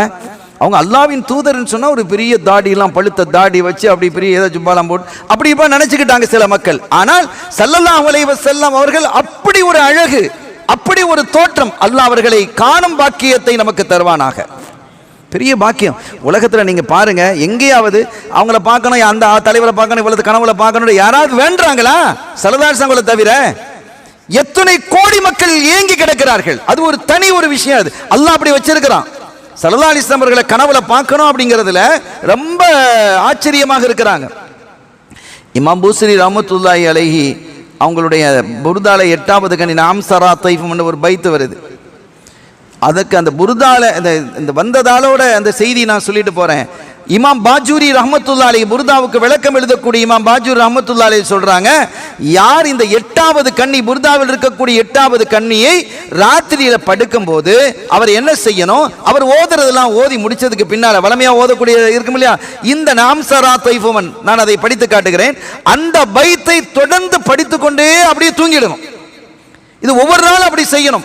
செய்தால் நிச்சயமாக ஒரு நாள் அவர் ஸல்லல்லாஹு அலைஹி வஸல்லம் அவர்களை பார்த்துருவார். அல்லாஹ் நமக்கு நசீபாக்கி வைப்பானாக. நஅம் சாரா தைஃபுமன் அஹ்வா ஃபர்கனி வல் ஹுப்பு யஅதரிதுல் லذாதி பில் அலமி. இந்த பைத் அப்படி தொடர்ந்து நம்ம என்ன செய்யணும்? நம்ம சத்தமோடு ஓது, நம்ம உங்களுக்கு விளங்குறதுக்காக பயான்ல சொல்றோம். நம்ம வீடுகளில் உட்காந்து அமைதியா படுக்கையில் உட்காந்துக்கிட்டு அப்படியே என்ன செய்யணும்? வகலப அலைஹின்னௌம் அப்படிங்கிறாங்க. தூக்கம் வர்ற வரைக்கும் அதை அப்படியே ஓதிக்கிட்டே இருந்தால் ஒரு காலகட்டத்தில் ஸல்லல்லாஹு அலைஹி வஸல்லம் அவர்களை கண்டிப்பாக அவர் பார்ப்பா. இது முஜர்ரப், இது அனுபவித்து பார்க்கப்பட்டதுங்கிறாங்க. அப்ப ஸல்லல்லாஹு அலைஹி வஸல்லம் அப்போ இந்த உலகத்தில் வாழும்போதே சில பேர் இளமையோடு வாழ்ந்திருக்கிறாங்க. கண்மணி ஸல்லல்லாஹு அலைஹி வஸல்லம் வாழ்ந்திருக்கிறாங்க. சொர்க்கலோகத்துக்குள்ள போயிட்டா எல்லாரும் இளமையோடு தான் இருப்பாங்க. தாடிலாம் நரைக்க மாட்டா, தாடியே இருக்காது. சொர்க்கத்துக்குள்ள போகக்கூடியவர்களுக்கு தாடி மீசையெல்லாம் கிடையாது. அதனால இப்போ தாடி மீசை இல்லாதவங்களாம் இப்போ வச்சுக்கணும். அங்க போன தாடியெல்லாம் கிடையாது. ஸல்லல்லாஹு அலைஹி வஸல்லம் அவர்கள் மேராஜுக்கு போறாங்க, சொர்க்கலோகத்தை பார்க்கிறாங்க. சொர்க்கலோகத்தை பார்க்கும் பொழுது அதில் 4 நதிகள் ஓடுகிறது. குர்ஆன் அதை சொல்லுது. தண்ணீர் ஆறு, தண்ணீர்ல ஒரு ஓடுது, மதுல ஒரு ஆறு ஓடுது, பாலாறு, தேனாறு. நீராறு, பாலாறு, தேனாறு, மதுவாறு என்று 4 ஆறுகள் ஓடுது. மது ஆறுன்னு சொன்னா அதுல போதை இருக்காது, போதை இல்லாத மது. அதுல தனி ஒரு சுவை அல்லாஹ் வச்சிருக்கிறான். அல்லாஹ் அந்த ஆறுகளிலே அருந்தக்கூடிய பாக்கியத்தை நமக்கு நசீபாக்குவானாக. ஸல்லல்லாஹு அலைஹி வஸல்லம் அதை பார்த்துட்டு அதனுடைய அழகையும் அந்த சுவையும் பார்த்துட்டு கேட்டாங்களாம், இது எங்கிருந்து உற்பத்தி ஆகிறது ஜிப்ராயில்? என்ன அழகா இருக்கு, அது ஓடக்கூடிய அந்த முறையும் அதனுடைய அந்த தோவானம்லாம் வச்சிருக்கோமா இல்லையா, அதில் மாணிக்க மரகதங்களாக தான் 2 பக்கமும் இருக்குது. அந்த ஓரங்கள், இந்த படித்துறைகள் இருக்கும் இல்லை, ஆற்றுகளில் வாய்க்கால்களில் படித்துறைகள் கட்டி வச்சுப்பாங்க, படியில் இறங்குற மாதிரி கட்டி வச்சுப்பாங்க, அப்படியே அரசாங்கம் கட்டி வச்சிருக்கோம். அங்கே என்ன இருக்குன்னு கேட்டால் அங்கேயும் படித்துறைகள் இருக்கிறது, மாணிக்கங்கள் மரகதங்களாக இருக்கிறது. கீழே உள்ள மணலாக இல்லை, கஸ்தூரியாக இருக்கிறது. அவ்வளவு சுவை, அவ்வளவு சுகம், அவ்வளவு மனம்.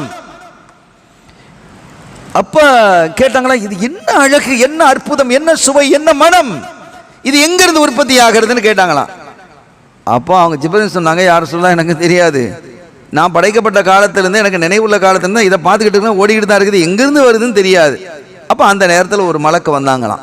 வேற ஒரு மலக்கு வந்து, யாரை சொல்லலாம், உங்களை அல்லாஹு தாலா இதை உற்பத்தி ஆகக்கூடிய இடத்துக்கு அழைத்து போக சொன்னா, நீங்கள் அவங்க ஸ்பெஷல் மலக்கு அழைக்கிறான். அவங்க போகிறாங்க. ஸல்லல்லாஹு அலைஹி வஸல்லம் அவர்களை அழைச்சிட்டு போய் ஒரு தூரத்திலிருந்து அவங்க காட்டுறாங்க, யாரை சொல்லலாம் அண்ணா பாருங்க, அதை பாருங்கன்னு சொன்ன ஒரு பெரிய குப்பா, பள்ளிவாசல் எப்படி குப்பா இருக்குல்ல, அந்த மாதிரி ஒரு குப்பா அங்கே இருக்கு. அந்த குப்பாவை குறித்து ஸல்லல்லாஹு அலைஹி வஸல்லம் சொல்றாங்க, இந்த குப்பா எவ்வளவு பெருசு அப்படின்னா, ஒரு காடு இருக்குன்னு வைங்க, ஒரு காடு, அந்த காட்டுக்குள்ள ஒரு வளையம், சின்ன ஒரு வளையத்தை தூக்கி நம்ம போட்டோம். ஒரு காட்டுக்குள்ள ஒரு வளையத்தை தூக்கி போட்டால் அந்த காட்டுக்குள்ள அது ஒரு சின்ன ஒரு இடத்தை தான் அடைச்சிக்கிடும், அவ்வளவுதானே. இவ்வளவு பெரிய காட்டுல இது இருக்குன்னு வைங்களேன், இந்த இது ஒரு வளையமா வச்சுக்கணும், இந்த இடத்துல இது ஒரு வளையம் போட்டால் இது ஒரு பெருசா இடத்தை அடைக்க போதா? இல்லை. இதை விட 100 மடங்கு, 1000 மடங்கு, லட்சம் மடங்கு, கோடி மடங்கு, இந்த இடத்தை விட, இந்த பள்ளியை விட பல கோடி மடங்கு, 100 கோடி மடங்குன்னு வச்சுங்க, அதில் இதை போட்டா ஒண்ணுமே இல்லை, இதை நினைச்சே பார்க்க மாட்டாங்க. இத மாதிரி அந்த குப்பாவுக்கு மேல இந்த உலகத்தை கொண்டு வந்து வச்சா அந்த அந்த காட்டுக்குள்ள ஒரு வளையத்தை போட்ட மாதிரி இருக்குதுங்கிறாங்க. அப்ப அந்த குப்பா எவ்வளவு பிரம்மாண்டமா இருக்குன்னு பாருங்க. பார்ப்பதற்கு கண்கொள்ளா காட்சி அது. அதுக்குன்னு ஸ்பெஷல் கண்கள் வேணும், பார்வைகள் வேணும். அல்லாஹ் ஆகிரத்தில் தருவான். நான் அதற்குள்ளே என்னை அழைத்து செல்லப்பட்டது, 4 தூண்கள் இருந்தது. 4 தூண்களை அந்த கட்டிடத்தில் பிரம்மாண்டமான 4 தூண்கள் இருந்தது. அதுல ஒரு இதுல பிஸ்மி அப்படின்னு எழுதியிருந்தது, இன்னொன்னு அல்லாஹ் எழுதியிருந்தது, இன்னொன்னு அர் ரஹ்மான் எழுதியிருந்தது, இன்னொன்னு அர் ரஹீம் எழுதியிருந்தது. பிஸ்மில்லாஹிர் ரஹ்மானிர் ரஹீம். அந்த பிஸ்மி அந்த மீம்ல இருந்து ஒரு 6 தொடங்குகிறது. அல்லாஹ்ல இருக்கக்கூடிய ஹாவிலிருந்து ஒரு 6 தொடங்குகிறது. அர் ரஹ்மான் என்ற மீமிலிருந்து ஒரு 6 தொடங்குகிறது. அர் ரஹீம் என்ற மீமிலிருந்து இன்னொரு 6 தொடங்கு. அல்லாஹ்ங்கிறது ஏகன், அது ஒன்று. இந்த 3 மீம் பாருங்க, பிஸ்மில ஒரு மீன், அர் ரஹ்மான்ல ஒரு மீன், அர் ரஹீம்ல ஒரு மீம், இந்த 3 மீன். முஹம்மது என்பதுல 3 மீம் இருக்கு, அதை நீங்க யோசிக்கணும். இதெல்லாம் வந்து சூஃபியாக்கள் சொல்லி தரக்கூடிய விஷயம். நான் அதற்குள்ள வேகமா போகல, அதுல நிறைய ரகசியங்களை வச்சிருக்கிறாங்க. இந்த 4 எழுத்துக்களில் இருந்துதான் இந்த ஆறுகள் உற்பத்தி ஆகிறது. அந்த காட்சி, கண்கொள்ளா காட்சியை நான் கண்டேன் சொல்லிட்டு அதுல விளக்கவுரை எழுதுறாங்க. யார் அதிகமாக பிஸ்மில்லாஹிர் ரஹ்மான் ஒரு காரியத்தை தொடங்கும் போது பிஸ்மில்லா கொண்டு தொடங்கணும் இல்லையா? சாப்பிடும்போது, ஒரு வீட்டுக்குள் நுழையும் போது, ஏதோ ஒரு காரியத்தை தொடங்கும் போது, ஒரு எழுத தொடங்கும் போது, ஓத ஆரம்பிக்கும் போது, எல்லாவையும் பிஸ்மில்லாஹிர் ரஹ்மானிர் ரஹீம் கொண்டு யார் அதை சரியாக செய்து வருகிறாரோ அவர் இந்த 4 ஆறுகளில் இருந்தும் அருந்துவதற்கான பாக்கியத்தை பெறுவார் அப்படிங்கிறாங்க. அல்லாஹ் நம்மையும் அதற்கு நசீபாக்கி வைப்பானாக. சங்கைக்குரிய பெருமக்களே, இந்த சொர்க்கம் இருக்கிறதே, இதுல சூக்கு இருக்குதுங்கிறாங்க. ஒரு தடவை சயீத் இப்னு முஸய்யப் ரலியல்லாஹு தஆலா அன்ஹு அவர்களும் அபூ ஹுரைரா ரலியல்லாஹு தஆலா சந்திக்கிறாங்க. அபூ ஹுரைரா ரலியல்லாஹு தஆலா ஒரு சஹாபி, சயீத் இப்னு முஸய்யப் ரலியல்லாஹு தஆலா ஒரு தாபியி, 2 பேரும் ஒரு சந்திக்கிறாங்க. சந்தித்து பேசிக்கொண்டு இருக்கும் பொழுது அவங்க கேட்கிறாங்க, 2 பேருக்கு இடையில ரொம்ப மஹப்பத். அவங்களுடைய ஸ்டூடெண்ட் அபூ ஹுரைரா ரலியல்லாஹு தஆலாவுடைய ஸ்டூடெண்ட் தான் சயீத் இப்னு முஸய்யப் ரலியல்லாஹு தஆலா. ரொம்ப பிரியமா இருந்தாங்க. அபூ ஹுரைரா ரலியல்லாஹு தஆலா சொன்னாங்க, அஸ்அலுல்லாஹ அன் யஜ்மஅ பைனி வ பைனக ஃபீ சூக்கில் ஜன்னah. சயீத், நீங்களும் நானும், என்னையும் உங்களையும் சொர்க்கலோகத்தினுடைய பஜாரிலே, சூக்கிலே சந்திப்பதற்கு அல்லாஹ்விடத்தில் நான் கேட்கிறேன். நான் துவா செஞ்சுக்கிட்டு இருக்கேன். என்னுடைய பிரார்த்தனையெல்லாம், யா அல்லாஹ் என்னையும் சயீத் இப்னு முஸய்யபையும் சூக்குல் ஜன்னா, சொர்க்கலோகத்தினுடைய பஜார்ல எங்களை சந்திக்க வைப்பாயாக அப்படின்னு நான் துவா செஞ்சுக்கிட்டு இருக்கிறேன். சயீத் இப்னு முஸய்யப் பெரிய ஆச்சரியமாயிட்டு, யார் சாஹிப ரசூலில்லாஹ் அபூ ஹுரைரா அவங்களே, சொர்க்கலோகத்திலையும் பஜார் இருக்குமா? ஆமா பஜார் இருக்கும், நான் ரசூல் சொல்றது கேட்டிருக்கிறேங்கிறாங்க. அங்கே பஜார் இருக்கும். அதுக்கு ஒரு நீண்ட செய்தி அவங்க சொல்றாங்க. அந்த நீண்ட செய்தியுடைய பகுதியை நாம் இதனுடைய இறுதியை நெருங்கும் போது நாம் சொல்லுகிறோம். அருமையான பெருமக்களே, அப்படி ஒரு அழகு, அந்த மாதிரி அந்த சூக்கு என்று சொல்லக்கூடிய அந்த பஜார் அவ்வளவு அழகாக இருக்கும். ஏற்கனவே நம்ம சொன்னோம், ஒருத்தர் வந்து கேட்டா அல்லாஹ்ட்ட போய் கேட்பான், அல்லாஹ் நான் விவசாயம் செய்ய ஆசைப்படுறேன்னு கேட்பானா. உனக்கு என்னப்பா எல்லாம் தான் அங்கே இருக்கேன், உனக்கு என்ன வேணும், என்ன நினைச்சது கிடைக்குது, இல்லை எனக்கு ஒரு ஆசை, சரி செஞ்சுக்கோ. அவன் உடனே எல்லாம் கொடுக்கப்படும், விதைகள்லாம் கொடுத்தோடனே அங்கனே விதைப்பான். விதைத்த உடனே நீர் பாய்ச்சப்படும், நீர் பாய்ச்சின உடனே அது வளர்ந்துடும், வளர்ந்த உடனேயே அது அறுவடைக்கு தயாராயிடும், அறுவடைக்கு உடனடியாக அறுவடை செய்யப்படும், அறுவடை செய்யப்பட்டு உணவு தானியங்களாக எல்லாம் 1 மணி நேரத்தில் குவிஞ்சு கிடக்கும், மலைகள் மாதிரி குவிஞ்சு கிடக்கும். எல்லாம் அவ்வளோ ஸ்பீடு தான். ஒரு வருஷத்தில் ஒரு போகம் தான் இருந்தது. அதுக்கப்புறம் ஒரு வருஷத்தில் 2 போகம் அறுவடை கதிர்களை இருந்தது. இப்போ 3 தடவை செய்கிறாங்கல்ல, ஒரு வருஷத்துலேயே 3 அறுவடை நடக்கத்தான் செய்யுது. இன்னும் காலம் போக 4, 5, 6 வந்தாலும் ஆச்சரியம் இல்லை. ஆக இந்த உலகத்திலே இது நடக்குது. சொர்க்கலோகத்தில் 1 மணி நேரத்தில் எல்லாம் முடிந்து போய்விடும். அப்படி ஒரு அற்புதம் அங்கே. சுவன மனைவிகள் என்று வரும் பொழுது ஒவ்வொருவருக்கும் 2 ஹூருல் ஜன் குறைந்தபட்சம் இருக்கும். ஆக குறைஞ்சது இன்ஷா அல்லாஹ் நமக்கு 2 சொர்க்க நம்ம ஊர்ல இருக்கக்கூடிய மனைவிகள் அல்லாமல், நம்ம கல்யாணம் கட்டி இருப்போம் இல்ல, அந்த மனைவிகள் இல்லாம 2 மனைவிகள் என்ன செய்வாங்க, எக்ஸ்ட்ராவா இருப்பாங்க. 2 துணைவிகள் சுவன பெண்கள் நமக்கு தரப்படும். அவர்களுடைய அழகுன்னு அழகு. அதுல ஒரு ஹதீதை பார்த்தேன். இப்படி கட்டில், அந்த சாய்மான கட்டில் அரீக்கா, அதில் சாய்ந்து கொண்டு முத்தகீனால அராயிக்க நல்லா சொல்றான். அந்த சாய்மான கட்டில்களிலே இவர் சாஞ்சிட்டு இருப்பார், மனைவியோடு சாஞ்சு அப்படியே பேசிட்டு இருப்பாராம். அவங்க அந்த சோன மனைவி அல்லது இந்த உலக மனைவி யாரோ ஒன்று, அவங்க தோளில் சாஞ்சிக்கிட்டே இருப்பாங்க. தோளில் சாஞ்சு இப்படி பேசிக்கிட்டே இருப்பாங்க. எவ்வளோ நேரம் பேசியிருப்பாங்கன்னு நினைக்கிறீங்க? மனைவிமார்கிட்ட பேசுறதுக்கு நிறைய இடங்களில் முடியல, சில பேர் பேசுறதுக்கு நேரம் இல்லை, அவ்வளோ பிஸியாக இருக்கிறாங்க துனியாவில். மனைவிக்காக வேண்டி நேரத்தை ஒதுக்குவது ஒவ்வொரு கணவனினுடைய கடமைங்கிறத விளங்கணும். அடுத்த தலைப்பு நமக்கு தந்திருக்கிறாங்க ஸல்லல்லாஹு அலைஹி வஸல்லம் மனைவிமார்களை பற்றி. அப்போ அதில் நம்ம இந்த திருமணம் சம்பந்தப்பட்ட செய்திகளை நம்ம பேசுவோம். படிப்பினை எந்த செய்தியாக இருந்தால் அதில் படிப்பினை பெறணும். மனைவிக்காக நேரத்தை ஒதுக்குவது என்பது கடமைங்கிறத உணர்ந்துக்கிடணும். என்ன நீ தோணு பேசிகிட்டு இருக்கிற, நேரங்காலம் தெரியாதா, இப்படிலாம் பேசக்கூடாது, அப்படிலாம் செய்யக்கூடாது, அதெல்லாம் தப்பு. நம் வாழ்வில் விளக்கையற்ற வந்தவள் மனைவி, பெரிய ஒரு அற்புதம் அது. மனைவியினுடைய ஹக்குகளை பேணி நாம நடக்கணும். அவளுக்கான நேரத்தை ஒதுக்குறது கடமை. ஆக இங்க ஒதுக்குறோமோ இல்லையோ அங்க ஒதுக்கிதான் ஆகணும். அங்க என்ன செய்வோம், தோல்ல சாஞ்சுக்கிட்டு பேசிக்கிட்டே இருப்பாங்களாம். சரி ரொம்ப நேரம் பேசிட்டோமே எழுந்துக்கலாமா அப்படிங்கும்போது 70 வருஷம் முடிந்திருக்குங்கிறாங்க ஸல்லல்லாஹு அலைஹி வஸல்லம். 70 வருஷமா பேசுறாங்க. நான் சிங்கப்பூர்ல நான் பார்த்தேன், அந்த கொஞ்ச நாளைக்கு முன்னால், அது நம்முடைய நண்பரோட இருக்கும்போது நாங்கள் வீட்டை விட்டு வெளியில் போகிறோம். அவன் இந்த முன்னால் இந்த ஃபோன் தானே அதிகமாக இருக்கும், இந்த எடுத்து பேசுறது இப்பவுமே இருக்குது, ரொம்ப குறைவாக இருக்குது. அங்கே அந்த ஃபோன்களை வச்சிருக்கிறாங்க, தொங்கு ஃபோனுங்கிறான். அவங்க அதை வச்சு அவன் பேசிகிட்டு இருக்கிறான். ஒருத்தன் யாரோடைய பேசுகிறான், இப்போ பேசுகிறத முறைகளை பார்த்தா அவனுடைய லவ்வரோட பேசிகிட்டு இருக்கலாம். நாங்கள் போயிட்டு வேலைகள்லாம் முடிச்சுட்டு கிட்டத்தட்ட 6 மணி நேரத்துக்கு பிறகு திரும்பி வரோம், அதே ஃபோனில் தொங்கிக்கிட்டு தான் இருக்கிறான் அவன். அப்போ இதுலேருந்து நம்ம விளங்கிக்கிட்டோம், அவன் கல்யாணம் முடிக்க இல்லை. கல்யாணம் முடிச்சுன்னா 6 மணி நேரம் பேசுவானா என்ன? கல்யாணம் முடிக்கல நம்ம விளங்கிக்கிட்டோம். அருமையானவர்களே, இப்போ இந்த உலகத்திலேயே 6 மணி நேரம் பேசுறவங்க இருக்கிறாங்க.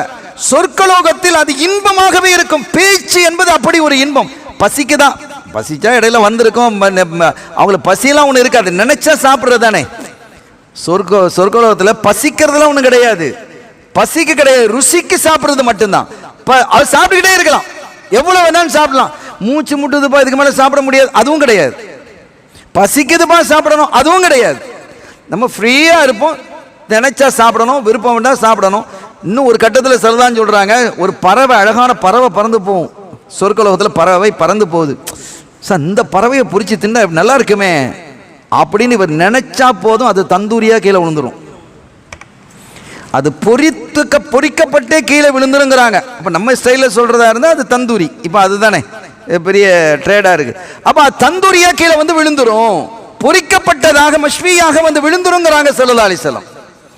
அப்படி இவர் என்ன நினைக்கிறாரோ அது கிடைக்கும். அதனால தான் இந்த விவசாயியை பார்த்து அல்லாஹ் சொன்னா, உனக்கு என்னப்பா விவசாயம் எதுக்கு செய்யணும், இல்லை ஒரு ஆசை செய் அப்படின்னு அல்லாஹ் கொடுத்தான். அவனுக்கு தான் எல்லாம் கிடைக்குது. குழந்தை பெருமான்னு கேட்குறாங்க ஸல்லல்லாஹு அலைஹி வஸல்லம் கிட்ட. ஒரு சஹாபி வந்து யார் சொல்ல, குழந்தை பெற்றுக்கலாமா, அங்கே குழந்தையெல்லாம் பெறுறது உண்டா? ஆமாம், இப்போ கணவனும் மனைவி முடிவு செஞ்சுட்டாங்க, நம்ம இன்னைக்கு ஒரு குழந்தை பெற்றா என்ன அப்படின்னு வாழ்க்கையில் ஈடுபடுறாங்க. ஈடுபட்ட அந்த நேரத்திலேயே அவங்க குழந்தை உண்டாயிடுவாங்க. குழந்தை உண்டாகி அந்த நேரத்திலேயே வயிறில் உடனே என்ன செஞ்சிடும், வயிற்றுலேருந்து குழந்தை வெளியில் வந்துடும். எல்லாம் 1 மணி நேரத்தில், எல்லாம் ஒரு சாத். அந்த சாத்தினுடைய அளவு என்னங்கிறது தெரியாது, எல்லாம் ஒரு நிமிடமா அல்லது ஒரு செகண்டா அல்லது 1 மணி நேரம், ஆனால் அதுக்கு மேலே கிடையாது. அதுக்குள்ள எல்லாமே என்ன செய்யணும், குழந்தை உண்டாகி நீ பிரசவம் டாக்டர்கிட்ட போகணும், ஸ்கேன் மாசம் ஸ்கேன் எடுக்கணும், அந்த ஊசியை போடணும் இந்த ஊசியை போடணும், பெட்டை விட்டு கீழே இறங்காது, அதுவே ஒரு பெரிய வியாபாரம் நடந்துகிட்டு இருக்குது. நல்லா தான் இருப்பா இவ. மருத்துவத்துறையில் எத்தனையோ சில தவறுகள் நடக்குது. அருமையானவர்களே, இந்த பிரச்சனைகள் எதுவுமே அங்கே இருக்காது, எதுவும் அங்கே இருக்காது. என்ன முடிஞ்சுதா, அவங்க முடிவு செய்யறது, அல்லாஹ் அவங்களுக்கு கை இख्तियार கொடுத்துருக்கிறான், அவங்க முடிவு செய்யறாங்க இன்னைக்கு குழந்தை பெறுறது அப்படின்னோடனே அவங்க என்ன செய்வாங்க, நாடுவாங்க, உறவு கொள்வாங்க, குழந்தையை பெற்று அங்கனைக்குள்ளேயே குழந்தை உண்டாகும், குழந்தையை பெற்று எடுப்பாங்க. அந்த குழந்தையும் அடுத்த நிமிஷமே 33 வயசுல வளர்ந்துடும். எல்லாம் இவங்கள மாதிரி எல்லாம் ஒரே சைஸ் தானே, ஒரே உயரம் ஒரே வயசு, எல்லாம் ஒரு நிமிஷத்தில் எல்லாம் ஒரு மணி நேரத்திற்குள்ளால் எல்லாம் முடிந்து போய்விடும். அப்படி ஒரு அற்புதம். இந்த சுவனத்தை நாம் அடைய வேண்டும் என்றால் அதை பற்றி அனஸ் ரலியல்லாஹு அன்ஹு கேட்குறாங்க. சில முக்கியமான விஷயங்களை சொல்கிறாங்க. எத்தீம்களை அரவணைச்சு நடக்கிறத பற்றி நம்ம சொல்லிட்டோம். இன்னொன்று சொன்னாங்க, மகனே துஸ்பிஹு வ தும்சி, காலையிலும் சரி மாலையிலும் சரி, அதாவது பகலையும் சரி இரவுலையும் சரி, எந்த டைம்லையும் சரி, யாரை பற்றியும் தப்பு அபிப்பிராயம் கொள்ளாதே, உன்னுடைய கல்பை அதை விட்டு பாதுகாத்து வச்சுக்கோ, நீ சொர்க்கம் போயிடலான்னாங்க. ரொம்ப கவனமாக இருக்கணும். நீ கரெக்டாக அது தொழக்கூடிய இது விஷயங்கள் எத்தனை தொழுதால் எவ்வளோ பெரிய தரஜாக்கள் கிடைக்குது, அதுக்குன்னு ஒரு வாசல் அழைக்கப்படுது. சொர்க்க நீ போகணும்னு சொன்னால் முதல்ல உன் கல்வி சரியாக இருக்கணும். என்ன செய்யக்கூடாது, நீ ஒருபோதும் அடுத்தவர்களை பற்றி தப்பு அபிப்பிராயம் கொள்ளாதே. அப்படி நீ இருந்தால் சுவனத்தில் மட்டுமல்ல, சுவனத்தில் என்னோடு இருக்கலாங்கிறாங்க ஸல்லல்லாஹு அலைஹி வஸல்லம். எவ்வளோ பெரிய பாக்கியம், என்னோடு நீங்கள் இருக்கலாம் மகனே, யா புனை அப்படிங்கிறாங்க. அனஸ் ரலியல்லாஹு அன்ஹு பார்த்து, யா புனை, நீங்க காலையிலும் மாலையிலும் சரி இரவிலும் பகலும் சரி யாரை பற்றியும் தப்பான யாரை குறித்தும் தப்பான எண்ணங்களை நீங்கள் கொண்டு விடாதீர்கள். அப்படி கொள்ளாமல் இருந்தால் நீங்கள் சொர்க்கலோகத்தில் நுழையலாம் என்பது மாத்திரமல்ல, என்னோடு நீங்கள் சோனம் நுழையலாம் அப்படிங்கிறாங்க. இன்னொரு கட்டத்தில் ஒரு அன்சாரி தோழர் கவலையோடு உட்கார்ந்துருக்கிறாங்க. முகப்பாது அப்படியே ரொம்ப கவலையாக இருக்குது. அப்போ கேட்டாங்க, என்ன கவலையோடு இருக்கிறீங்க தோழரே, ஏன் கவலையோடு இருக்கிறீங்க அப்படின்னு ஸல்லல்லாஹு அலைஹி வஸல்லம் கேட்குறாங்க. யார் ரசூலுல்லாஹ், நாங்கள் வீட்டில் இருப்போம், உங்களை பார்க்கணுன்னு ஆசை வரும், கிளம்பி வந்துடுவோம். வந்து கொஞ்சம் நேரம் நீங்கள் வீட்டில் இருந்தாலும் கொஞ்சம் நேரத்தில் வெளியில் பள்ளிக்கு வருவீங்க, அதை வரீங்க, வெளியில் வருவீங்க, உங்களை முகத்தை பார்த்துரும், அல்ஹம்துலில்லாஹ். திருப்பி வீட்டுக்கு போவோம், நியாயமே உங்களை பார்க்கணுன்னு ஆசை வருவோம். இப்போ எப்போம்லாம் நாங்கள் நினைக்கிறோமோ அப்போல்லாம் வந்து உங்கள் திருமுகத்தை நாங்கள் பார்க்குறோம். ஆகிரத்தில் நாங்கள் சொர்க்கத்துக்கே வந்தாலும் நீங்கள் எங்கே இருப்பீங்க, நாங்கள் எங்கே இருப்போம் நாயகமே. இதுதான் என்னுடைய மனசில் பெரிய உறுத்தலாக இருக்கிறது. உங்களை சந்திக்க முடியுமா நாயகமே, உங்களை பார்க்க முடியுமா நாயகமே, உங்கள் அருகாமையிலே அமர முடியுமா நாயகமே. இப்போ எவ்வளோ பக்கத்தில் உட்கார்ந்துருக்கிறோம், ஒரே மஜ்லிஸில் உட்கார்ந்து உங்கள் திருமுகத்தை நாங்கள் பார்த்து கொண்டு இருக்கிறோமே, அதை பார்த்தால் எங்களுடைய கவலைகள் எல்லாம் நீங்கி விடுகிறதே நாயகமே. எங்களுக்கு ஏற்பட்டிருக்கக்கூடிய மன உளைச்சல்கள் எல்லாம் போய்விடுகிறது, நோய்கள் எல்லாம் அகலுகிறது. எவ்வளவு பெரிய சந்தோஷம் கிடைக்கிறது உங்கள் திருமுகத்தை பார்ப்பதற்கு. நாளை மறு உலகத்தில் அந்த பாக்கியத்தை நாங்கள் எப்படி பெறுவது நாயகமே, இதை நினைச்சுதான் எங்களுக்கு பெரிய கவலையாக இருக்கிறது என்று சொன்ன பொழுது ஸல்லல்லாஹு அலைஹி வஸல்லம் பதில் சொல்லல, அமைதியாக இருந்துட்டாங்க. கொஞ்ச நேரத்தில் ஒரு வசனத்தை அல்லாஹ் இறக்குறான், மய்யுத்திஇல்லாஹ வர் ரசூல் ஃபஉலாயிக மஅல்லதீன அன்அமல்லாஹு அலைஹிம் மினன் நபிய்யீன வஸ்ஸித்தீகீன வஷ்ஷுஹதாஇ வஸ்ஸாலிஹீன் வஹஸன உலாயிக ரஃபீகா அப்படிங்கிற வசனத்தை அல்லாஹ் இறக்குறான். யார் அல்லாவுக்கும் ரசூலுக்கும் கட்டுப்பட்டு நடக்கிறாங்களோ, அதுக்கு நிறைய விளக்கம் எழுதுறாங்க, அவர்கள் நாளை மறு உலகத்தில் மஅல்லதீன அன்அமல்லாஹு அலைஹிம், அல்லாஹ் யாருக்கு நியாமத்து கொடுத்தானோ அந்த நியாமத்து யாரு கொடுத்தான், நபிமார்கள், சித்திகீன்கள், ஷோதாக்கள், சாலிஹீன்களோடு இங்கே இருப்பாங்க, நபிமார்களோடு இருக்கக்கூடிய பாக்கியத்தை பெறுவார்கள் அப்படின்னு சொல்லிட்டு அந்த ஒரு ஹதீதை அதில் இணைப்பாங்க. குறிப்பாக இது இந்த பாக்கியம் யாருக்கு பெரும்பாலும் கிடைக்கும் என்று சொன்னால் அஹ்ஸனுஹும் குலுக்கன், நற்குணம் உள்ளவர்கள். நல்ல குணமா இருக்கணும். அவன் ஒரு குணங்கெட்டவன்பா, நெருங்க முடியாது, அவன்கிட்ட பேச முடியாது, அவன்கிட்ட தொடர்பு கொள்ள முடியாது அப்படின்னு பேசுகிற நிலைமைக்கு நம்மை வைத்துக் கொள்ளக்கூடாது.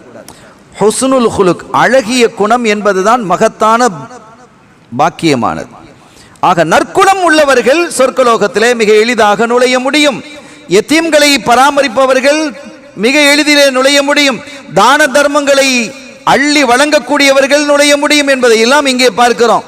இன்னொன்று ரசூல் ஸல்லல்லாஹு அலைஹி வஸல்லம் சொல்லி தர்றாங்க, நீங்க பாங்கு சொல்றாங்களா இல்லையா, பாங்கு சொன்னதற்கு பிறகு நம்ம என்ன செய்யணும், அதனுடைய துஆ ஓதுறோம். அல்லாஹும்ம ரப்ப ஹாதிஹி தாவதி தாமர் ஓதுறோம். அதுல வசீலா, அவர்களுக்கு வசீலாவை கொடுங்கிற ஒன்று கேட்குறோம். ஆத்திஹில் வசீலா. வசீலாண்டா என்ன, சொர்க்கலோகத்தில் ஒரு டாப் மோஸ்ட் இடம், ரொம்ப உயர்வான இடம் சொர்க்கலோகத்தில் இருக்கு. அதுக்கு பேர் வசீலான்னு ஒரு இடம். அந்த இடத்தை ரசூல் ஸல்லல்லாஹு அலைஹி வஸல்லம் அவர்களுக்கு நீ வழங்குவாயாக அப்படி நம்ம கேட்கிறோமா இல்லையா? அல்லாஹ் யாருக்கு கொடுப்பான்? அதை அவங்களுக்கு தான் கொடுக்க போறான்.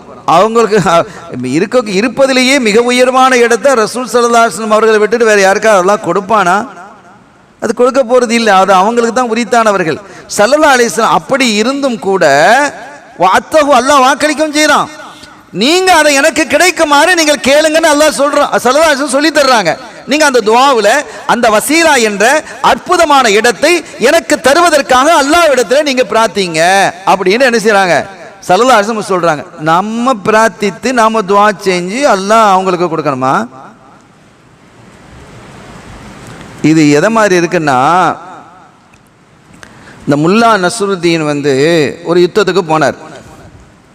போயிட்டு அவர் அப்படின்னு இப்படின்னு முல்லா நஸ்ருத்தீன் பற்றி நிறைய பெரிய கதையெல்லாம் சொல்லுவாங்கல்ல, ஒரு விகடமாக இருக்கும், சில சமயத்தில் ரொம்ப ஆச்சரியமாகவும் இருக்கும், ரொம்ப நுட்பமாகவும் இருக்கும். அவர் போயிட்டு சொல்றார், நாம் ஒருத்தன் மாட்டினான் பாரு, அவனோட காலை துண்டு துண்டா வெட்டிட்டேன் அப்படின்றார். காலை துண்டு துண்டு துண்டு துண்டா வெட்டி போட்டேன் எதிரியே அப்படின்ட்டு. அப்போ முல்லா, எல்லாரும் தலையை தானே வெட்டுவாங்க, நீங்க ஏன் காலையை வெட்டணும்? காலை போய் வெட்டினீங்க, தலையை தான் ஏற்கனவே ஒருத்தன் வெட்டிட்டு போயிட்டானே அப்படின்னு இவர் சொன்னாராம். அப்போ ஏற்கனவே செத்து போய் கிடக்கிறவன தான் இவன் காலை போய் வெட்டி இருக்கிறார். இப்போ நாம கேட்குறோம், அல்லாஹ் கொடுப்பதாக வாக்களித்திருக்கிறான், அது அவங்களுக்கு தான் கிடைக்கும், முடிஞ்சு போச்சு, இதை போய் நாம ஏன் கேட்கணும்? ஏன் ரசூல் ஸல்லல்லாஹு அலைஹி வஸல்லம் கேட்க சொன்னாங்க? ஒரு மனிதன் வருவான், இந்த உம்மத்தில் ஒரு மனுஷன் வருவான், அவன் ஒரு பாவியாக இருப்பான், அவன் நரகத்துக்கு அனுப்பப்படும் போது ஸல்லல்லாஹு அலைஹி வஸல்லம் அவனை ஸ்டாப் பண்ணிவிட்டு, யா அல்லாஹ், இவன் யார்? நிறைய பாவம் செஞ்சுருக்கிறான். பாவம் செஞ்சுருக்கிறான், சரி, இந்த பாங்கு அதான்க்கு பிறகு எனக்காக வேண்டி துஆ கேட்டவன்ல இவனுடைய பெயர் இருக்கா? ஆமாம் இருக்குது. எனக்காக வசீலா என்ற அந்த இடத்தை தருவதற்காக பிரார்த்தித்த ஒருவனையா நீ நரகத்திற்கு அனுப்புகிறாய் ரஹ்மானே. என்ன கருணை நபிகள் நாயகம் ஸல்லல்லாஹு அலைஹி வஸல்லம், எவ்வளோ ஹீலா, இது எவ்வளோ பெரிய தந்திரம், தன்னுடைய உம்மத்தை எல்லாத்தையும் சொர்க்கத்தில் கொண்டு சேர்க்கணுங்கிறதுல எவ்வளவு பாரிய அன்பு கொண்டவர்களாக இருக்கிறாங்க. அவங்களுக்கு ஆல்ரெடி அவங்களை தவிர வேறு யாரும் அல்லாஹ்க்கு யாரும் கொடுக்க போறது இல்லை அல்லாஹ். ஆனாலும் அந்த இடத்தை கொடு என்று நாம கேட்கிறோம் என்றால் அது ஸல்லல்லாஹு அலைஹி வஸல்லம் சொன்னதனால கேட்கிறோம். எதற்காக? நாளை நம்மை காப்பாற்றுவதற்காக. யார் எப்படி செய்கிறார்களோ அவருக்கு நான் விசேஷமாக ஷஃபாத் செய்வேங்கிறான். ஸல்லல்லாஹு சொல்றாங்க, நான் அவருக்கு ஷஃபாத் செய்வேன், அவருக்கு பிரத்யேகமான சிபாரிசு செய்வேன் என்று குறிப்பிடுகிறார்கள். எனவே இந்த துஆவை நாம் என்ன செய்யணும், சரியாக ஓதி வந்தால் சொர்க்கம் செல்வதற்கான ஒரு வாய்ப்பு இருக்கிறது. அடுத்து சொன்னாங்க, நீங்கள் சொர்க்கத்தை கேட்குறதுலாம் சரி, எதை கேட்கணும்? சொர்க்கலோகத்திலையும் ஜன்னத்துல் ஃபிர்தௌஸுல் ஆலாவை கேளுங்க, ஃபிர்தௌஸை கேளுங்கிறாங்க. அதுதான் இருக்கிற சொர்க்கலோகத்திலேயே மிக உயர்வான சொர்க்கம், டாப் அதுதான். அது நடுவுலையும் இருக்கும், அது உயர்வான சொர்க்கம், அரிஷுக்கு கீழே அது இருக்கிறது என்று கண்மணி ஸல்லல்லாஹு அலைஹி வஸல்லம் சொல்றாங்க.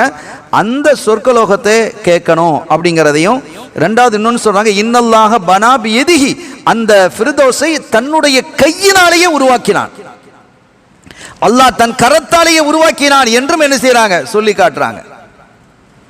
சொர்க்கலோகத்தில் முதலாவது நுழையக்கூடியவர்கள் யார் தெரியுமா? ஃபர்ஸ்ட் நுழையக்கூடியவர்கள் யார் என்பதை பற்றி, ஹம்மாதூன ஃபி ஸர்ராஇ வத்தர்ரா, சந்தோஷத்திலும் அல்லாஹ்வை புகழக்கூடியவர்கள், சங்கடத்திலும் அல்லாஹ்வை புகழக்கூடியவர். அல்ஹம்துலில்லாஹ். இன்னைக்கு எவ்வளோப்பா கணக்கு பார்க்குறோம், முதலாளி சொல்கிறேன், இன்னைக்கு எவ்வளோப்பா கணக்கெலாம் ப்ராஃபிட் எவ்வளோ கிடச்சிருக்குது? இன்னைக்கு ஒரு 10,000 வெள்ளி கிடச்சிருக்குது, அல்ஹம்துலில்லாஹ். இன்னைக்கு எவ்வளோப்பா கிடச்சிருக்குது? இன்னைக்கு 2,000 வெள்ளி தான் கிடச்சிருக்குது, அல்ஹம்துலில்லாஹ். அதே அல்ஹம்துலில்லாஹ் சொல்கிறார். இன்னைக்கு எவ்வளோ கிடச்சிருக்குது? இன்னைக்கு 1000 தான் கிடச்சிருக்கு, அல்ஹம்துலில்லாஹ். இன்னைக்கு என்னப்பா கணக்கு? இன்னைக்கு 1000 ரூபா நஷ்டம் போயிருக்குது, அல்ஹம்துலில்லாஹ். உனக்கு தரும்போது மட்டும் நீ சந்தோஷமா வாங்குறல்ல, அதை மட்டும் பொருந்தும் போது நஷ்டத்தையும் நீ பொருந்திக்கோங்கிறாங்க. அப்படி பண்படு. அப்படி பண்பட்டவர்கள் தான் சொர்க்கலோகத்தில் ஃபர்ஸ்ட் கேட்டகரியில நுழையக்கூடிய, முதலாவது நுழையக்கூடிய, காத்திருக்க மாட்டாங்க அவங்கெல்லாம். அல்லாஹ்வை சந்தோஷத்திலும் சங்கடத்திலும் எல்லா நிலையிலும் அல்லாஹ்விடத்திலே அவருடைய கலாக்கதரை பொருந்தி கொண்ட அந்த பெருமக்கள் தான் சொர்க்கலோகத்திலே முதலாவதாக நுழைவார்கள் என்று கண்மணி நாயகம் ஸல்லல்லாஹு அலைஹி வஸல்லம் அவர்கள் சொல்றாங்க. இன்னொரு கருணையை பாருங்க. ஒரு மனுஷன் சொர்க்கலோகத்தில் நுழைஞ்சதுக்கு பிறகு அவன் போயிடுவான். நுழைஞ்சதுக்கு பின்னால் என்ன ஒரு கருணை ஸல்லல்லாஹு அலைஹி வஸல்லம் இந்த உம்மத்துக்கு. சொர்க்கலோகத்தில் நுழைஞ்சிட்டு கேட்குறேன், எங்கள் அத்தா அம்மாவை காணமே அப்படின்னு கேட்பான். மலக்கு மாறிட்டு வந்து, என்ன அத்தா அம்மாவை காண, எங்கள் அத்தாவை எங்கே, எங்கள் அம்மாவை எங்கே? அத்தா அம்மாலாம் இங்கே வரமாட்டாங்க. விளைஞ்சா நீ கரெக்டு, நீ சரியாக இருந்தா நீ ஓகே. அவங்க அதுக்கு தகுதியான ஆள் இல்லை. அவங்க வெளியில் கிடக்குறாங்க. விசாரணைலாம் ரொம்ப முடிஞ்சு கிடிஞ்சு அவங்க நரகத்துக்கு போகிறாங்களா என்னமோ அதெல்லாம் சொல்ல முடியாது. அவங்க இப்போ வர்றதுக்கு, இந்த நேரத்தில் வருவதற்கு அவர்களுக்கு தகுதி இல்லை. அப்போ இவன் துவாச்சி அவன் கேட்பான், அல்லாஹ் நான் அமல் செஞ்சது எனக்காக மட்டும் இல்லையே, என் தாய் தந்தையர்களுக்கு தானே சேர்ந்தேன். நீ கருணையாளன் வேற அல்லாஹ் ரசூல் சொன்னாங்களே, உன்னை கருணையாளன். அந்த மாதிரி கருணை, அல்லாஹ்வுடைய கருணையை மேத்து ரஹ்மா 100ஆக பிரித்து ஒன்னே தான் இந்த உலகத்தில் இறக்கி இருக்கிறான். 99 அவன் கையில் தான் வச்சிருக்கிறான். ஆகிரத்தில் தான் வெளிப்படுத்துவான். அந்த ஒன்று என்ன தெரியுமா? நம்ம இப்போ நான் இருக்கிறேன், நான் யார் மீதெல்லாம் அன்பு காட்டுகிறேனோ, என் மீது யாரெல்லாம் அன்பு காட்டுகிறார்களோ, இப்படி ஒவ்வொருத்தரும் நினச்சிக்கோங்க. 800 கோடி பேரும் யாருக்கு மீதாவது அன்பு காட்டத்தானே செய்வாங்க. அதெல்லாம் நினச்சிக்கோங்க. கடந்த காலத்தில் வாழ்ந்தவர்கள், இனி வரக்கூடியவர்கள், இந்த அன்புகள் எல்லாத்தையும் சேர்த்துக்கங்க. மிருகங்கள் தன்னுடைய குட்டிகளின் மீது, பறவைகள் தங்களுடைய குஞ்சுகளின் மீது காட்டக்கூடிய அன்பை நீங்கள் சேர்த்துக்கங்க. இதெல்லாம் நீங்க ஒன்றுபடுத்துங்க. எல்லாத்தையும் ஒன்றுபடுத்தினால் அதுதான் 100ல் 1. உலகம் படைக்கப்பட்ட முதல் அது அழியும் வரை அதுதான் 100ல் 1 என்றால் அல்லாஹ்வுடைய கருணை எவ்வளவு விசாலம். 99 ஆகிரத்தில் வெளிப்படுத்துவான். அப்படிலாம் அல்லாஹ் உன்னை பற்றி ரசூல் சொல்லியிருக்கிறாங்களே, நான் செஞ்ச அமல் எனக்கு மட்டுமில்லை என் தாய் தப்பர்களுக்கும் தானே அப்படின்னோடனே, இங்கே வாப்பா, யாருப்பா அவங்க அம்மா அத்தா, தூக்குள்ள போடு, சொர்க்கலோகத்துக்கு அனுப்பு. அப்போ நாம சரியாக இருக்கணுங்கிறதுக்காக இதை சொல்கிறோம். அதுக்காக நம்ம தாய் தந்தை எப்படி இருந்தால், தாய் தந்தையர்கள் அவர்கள் சரியாக இருந்தால் அவர்களுடைய தாய் தந்தையர்களுக்கு அது பாக்கியமா இல்லையா? எனவே எல்லோரும் சரியான ஒரு வழியை தேர்ந்தெடுத்து கொண்டால் அது மகத்தான பாக்கியமாக இருக்கும் என்பதை இங்கே சொல்ல முடியும். அதோடு மட்டுமல்லாம ஒரு கட்டத்தில் நம்ம பிள்ளைகளை சரியாக வார்த்து எடுக்கணும். மார்க்க தீனியத்தான பிள்ளைகளாக கொண்டு வரணும்.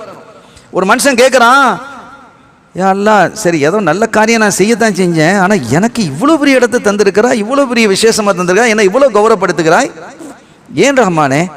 நான் இந்த இடத்துக்கு உண்டான அளவுக்கு நான் ஒன்றும் பெருசாக செய்யலையே, ஏதோ ஃபர்தான வணக்கங்களே செஞ்சேன், போனேன், ஏதோ இருக்கிறது கொஞ்சம் கொஞ்சம் கொடுத்தேன் கொண்டேன், நீ இவ்வளோ பெரிய பாக்கியத்தை எனக்கு தந்திருக்கிறாய் ரஹ்மானே என்று கேட்டபோது அல்லாஹ் சொல்வானா, அண்ணாலிஹாதான். அவன் கேட்குறான், அண்ணாலிஹாதான், இது எனக்கு எப்படி கிடைத்தது இவ்வளோ பெரிய பாக்கியம் சொர்க்கலோகத்தில்?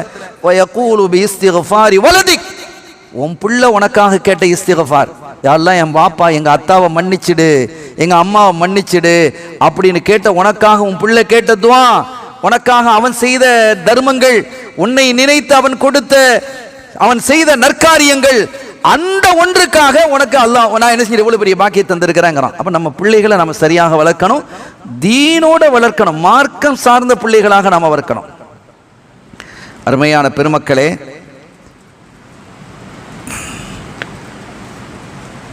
அங்க வந்து நாளுங்கிறதுலாம் கிடையாது, அங்க நாள் அப்படிங்கிறதுலாம் கிடையாது. ஆனாலும் ஒரு ஒரு வகையான ஒரு நேரத்தை அல்லாஹ்வுத்தாலா அவர் ஏற்படுத்துவான்.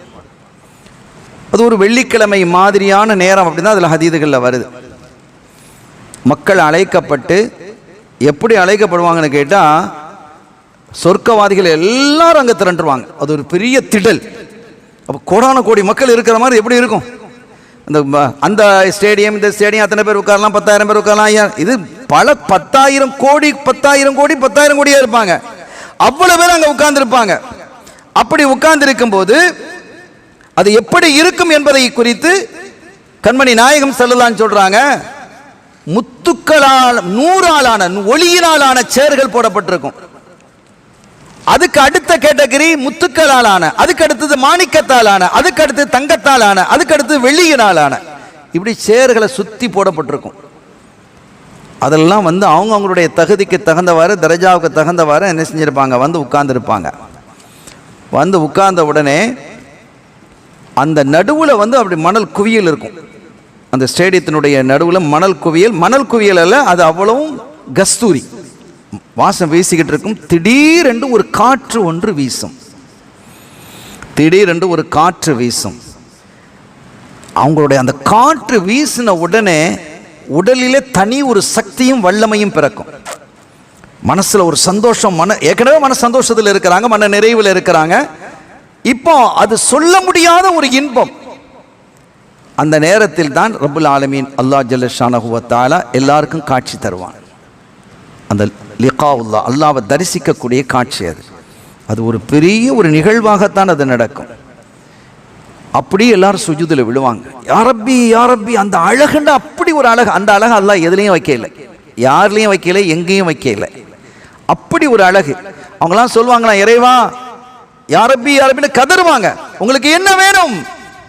இறைவா உன்னுடைய பொருத்தம் வேணும். என்னுடைய பொருத்தம் இல்லைன்னா நீங்க சொர்க்கம் வந்திருக்க முடியுமா? நான் உங்களை எல்லாம் பொருந்திக்கிட்டேன், வேற என்ன வேணும்? என்ன வேணும்னு எங்கிட்ட கேட்கறா. எங்களுக்கு என்ன கேட்க தெரியுது? நாங்க நினைச்சும் பார்க்க முடியாத இதெல்லாம் நீ எங்களுக்கு தந்திருக்கிறா. அப்படி இல்லை, நீங்க கேளுங்க. எங்களுக்கு கேட்கறதுக்குன்னு எதுவும் இல்லை, ஒன்னே ஒண்ணுதான் எங்களுக்கு இருக்கு. என்னது? எங்களுக்கு இந்த சொர்க்கத்தில் மாளிகைகள் வேணாம், சுகங்கள் வேணாம், உணவுகள் வேணாம், இந்த மரங்கள் வேணாம், இந்த பார்க்குகள், அது இதுன்னு எல்லாம் வச்சிருக்கிறாள், எதுவும் வேணாம் எங்களுக்கு. அப்ப என்ன வேணும்? ஒன்னை நாங்கள் பார்த்து கொண்டே இருக்கணும். இந்த அழகு எதிலும் இல்லை எங்களுக்கு. அது தீர்மானிக்கப்பட்டது என்று அல்லாஹு தஆலா தன்னுடைய காட்சியை மறைத்துக் கொள்ளும் பொழுது மட்டும் வலி ஏற்படும். வலிக்குமா? உடம்பு மனசு வலிக்கும். அல்லாஹ் கதறுவான் கொஞ்ச நேரத்துக்கு. அல்லாஹ் அதுக்கு பிறகு சக்தியை கொடுப்பான். அந்த அல்லாஹ்வினுடைய காட்சி தன்னை விட்டு மறையும் பொழுது மாத்திரம் அவர்கள் துடித்து போவார்கள். அந்த காட்சியை காணக்கூடிய பாக்கியத்தை அல்லாஹ் நமக்கும் நம்முடைய சந்ததிகளுக்கும் தந்தொரு பாலிப்பானாக. இறுதியாக ஒரு செய்தியோடு நான் நிறைவுபடுத்துகிறேன். பத்திரிகையில் வந்த செய்தி. குவைத்தில் ஒருத்தர் கண்மணி ஸல்லல்லாஹு அலைஹி வஸல்லம் அவர்களை கனவுல பார்த்துருக்கிறார். அவங்க சொன்னாங்க, அஹ்பிர் ஃபுலான் அப்னி ஃபுலான் இன்னஹு மின் அஹ்லில் ஜன்னா. இந்த நபர்கிட்ட போய் நீ சொல்லு, நீ சொர்க்கவாதி என்று சொல்லு அப்படின்னு ரசூல் சொல்லியிருக்கிறாங்க ஸல்லல்லாஹு அலைஹி வஸல்லம். சமீபத்தில் நடந்திருக்க ஒரு நிகழ்வு. அஹ்பிர் ஃபுலான் அப்ன ஃபுலான், இந்த மனிதனிடத்தில் போய் நீ சொல்லு, இன்னாருடைய மகன் இன்னாரு, இவர்கிட்ட போய் நீ சொல்லு, இன்னஹு மின் அஹ்லில் ஜன்னா, நீ சொர்க்கவாதி என்று சொல்லு அப்படின்னுக்கிறாங்க. இவர் திகைச்சு முழிச்சு உட்கார்ந்து பகல் முழுவதும் யோசிச்சு பார்க்குறாரு. இது யாருன்னு யோசிச்சு பார்க்குறாரு. அப்படி ஒரு பெயரையே அவங்க கேள்விப்பட்டது இல்லை. நம்ம ஒரு பெயரையே கேள்விப்பட்டது இல்லையே, ரசூல் அப்படி சொல்லிட்டு போயிட்டாங்களே, நம்ம எப்படி அவரை தெரிஞ்சுக்கிறது? இப்படி ஒரு பேரை நமக்கு கேள்விப்பட்டது இல்லையே, நம்முடைய சிந்தனையிலேயே ஞாபகத்தில் இல்லையே, அல்லது மறந்துட்டோமா என்று எப்படி யோசிச்சு பார்க்குறாரு, முடியல. இனி அப்படி ஒரு நாள் முடிஞ்சது. அடுத்த நாள் தூக்கம். ஸல்லல்லாஹு அலைஹி வஸல்லம் திரும்ப வராங்க. அஹ்பிர் ஃபுலான் அப்னி ஃபுலானி இன்னஹு மின் அஹ்லில் ஜன்னா, அவர் சொர்க்கவாதின்னு போய் சொல்லிடு அப்படின்றான். இவர் காலில் இப்போ எழுந்த உடனே துடிச்சு போனார். இதுக்கு மேலே நம்ம சும்மா இருக்க முடியாது அப்படின்ட்டு தன்னுடைய நட்பு வட்டாரங்கள், இவர் இப்படி ஒரு பேர் நீங்கள் கேள்விப்பட்டிருக்கிறீங்களா அப்படின்னு தன்னுடைய ஊரில், இது எங்கே உலகத்தில் எங்கே இந்த ஆள் இருக்கிறான்னு தெரியல. இந்த ஊரில் குவைத்தில் இருக்கிறாரா, வேறு எந்த நாட்டில் இருக்கிறாரா, நம்ம ஊருக்குள்ளே இருக்கிறாரா, சொந்தத்தில் இருக்கிறாரா, யார் எவருன்னு தெரியாது. துடிச்சு போனான். அவர் எல்லா இடத்துலையும் தகவல் கொண்டு பேசியிருக்கிறார். அவர் சொல்றாரு, நான் ஃபோன் டைரக்டரியை ஃபுல்லாக படித்து முடிச்சேங்கிறார். ஃபோன் டைரக்டர் எடுத்து அந்த பேர் இருக்கா அப்படின்னு தேடுறேங்கிறார். எல்லாம் தேடி பார்த்தேன், அந்த பேர் கிடைக்கவே இல்லை. எல்லாம் ரொம்ப பெரிய ஒரு ஆச்சரியம். போயிட்டு நான் பல ஊர்களில் என்னென்ன நண்பர்களாக இருக்கிறாரோ அவங்களுக்கெல்லாம் நான் சொல்ல ஆரம்பித்தேன். ஃபோன் பண்ணி, பார்ப்பா இப்படி ஒரு ஆள் இருக்கா அப்படின்னு தேடு அப்படின்னு.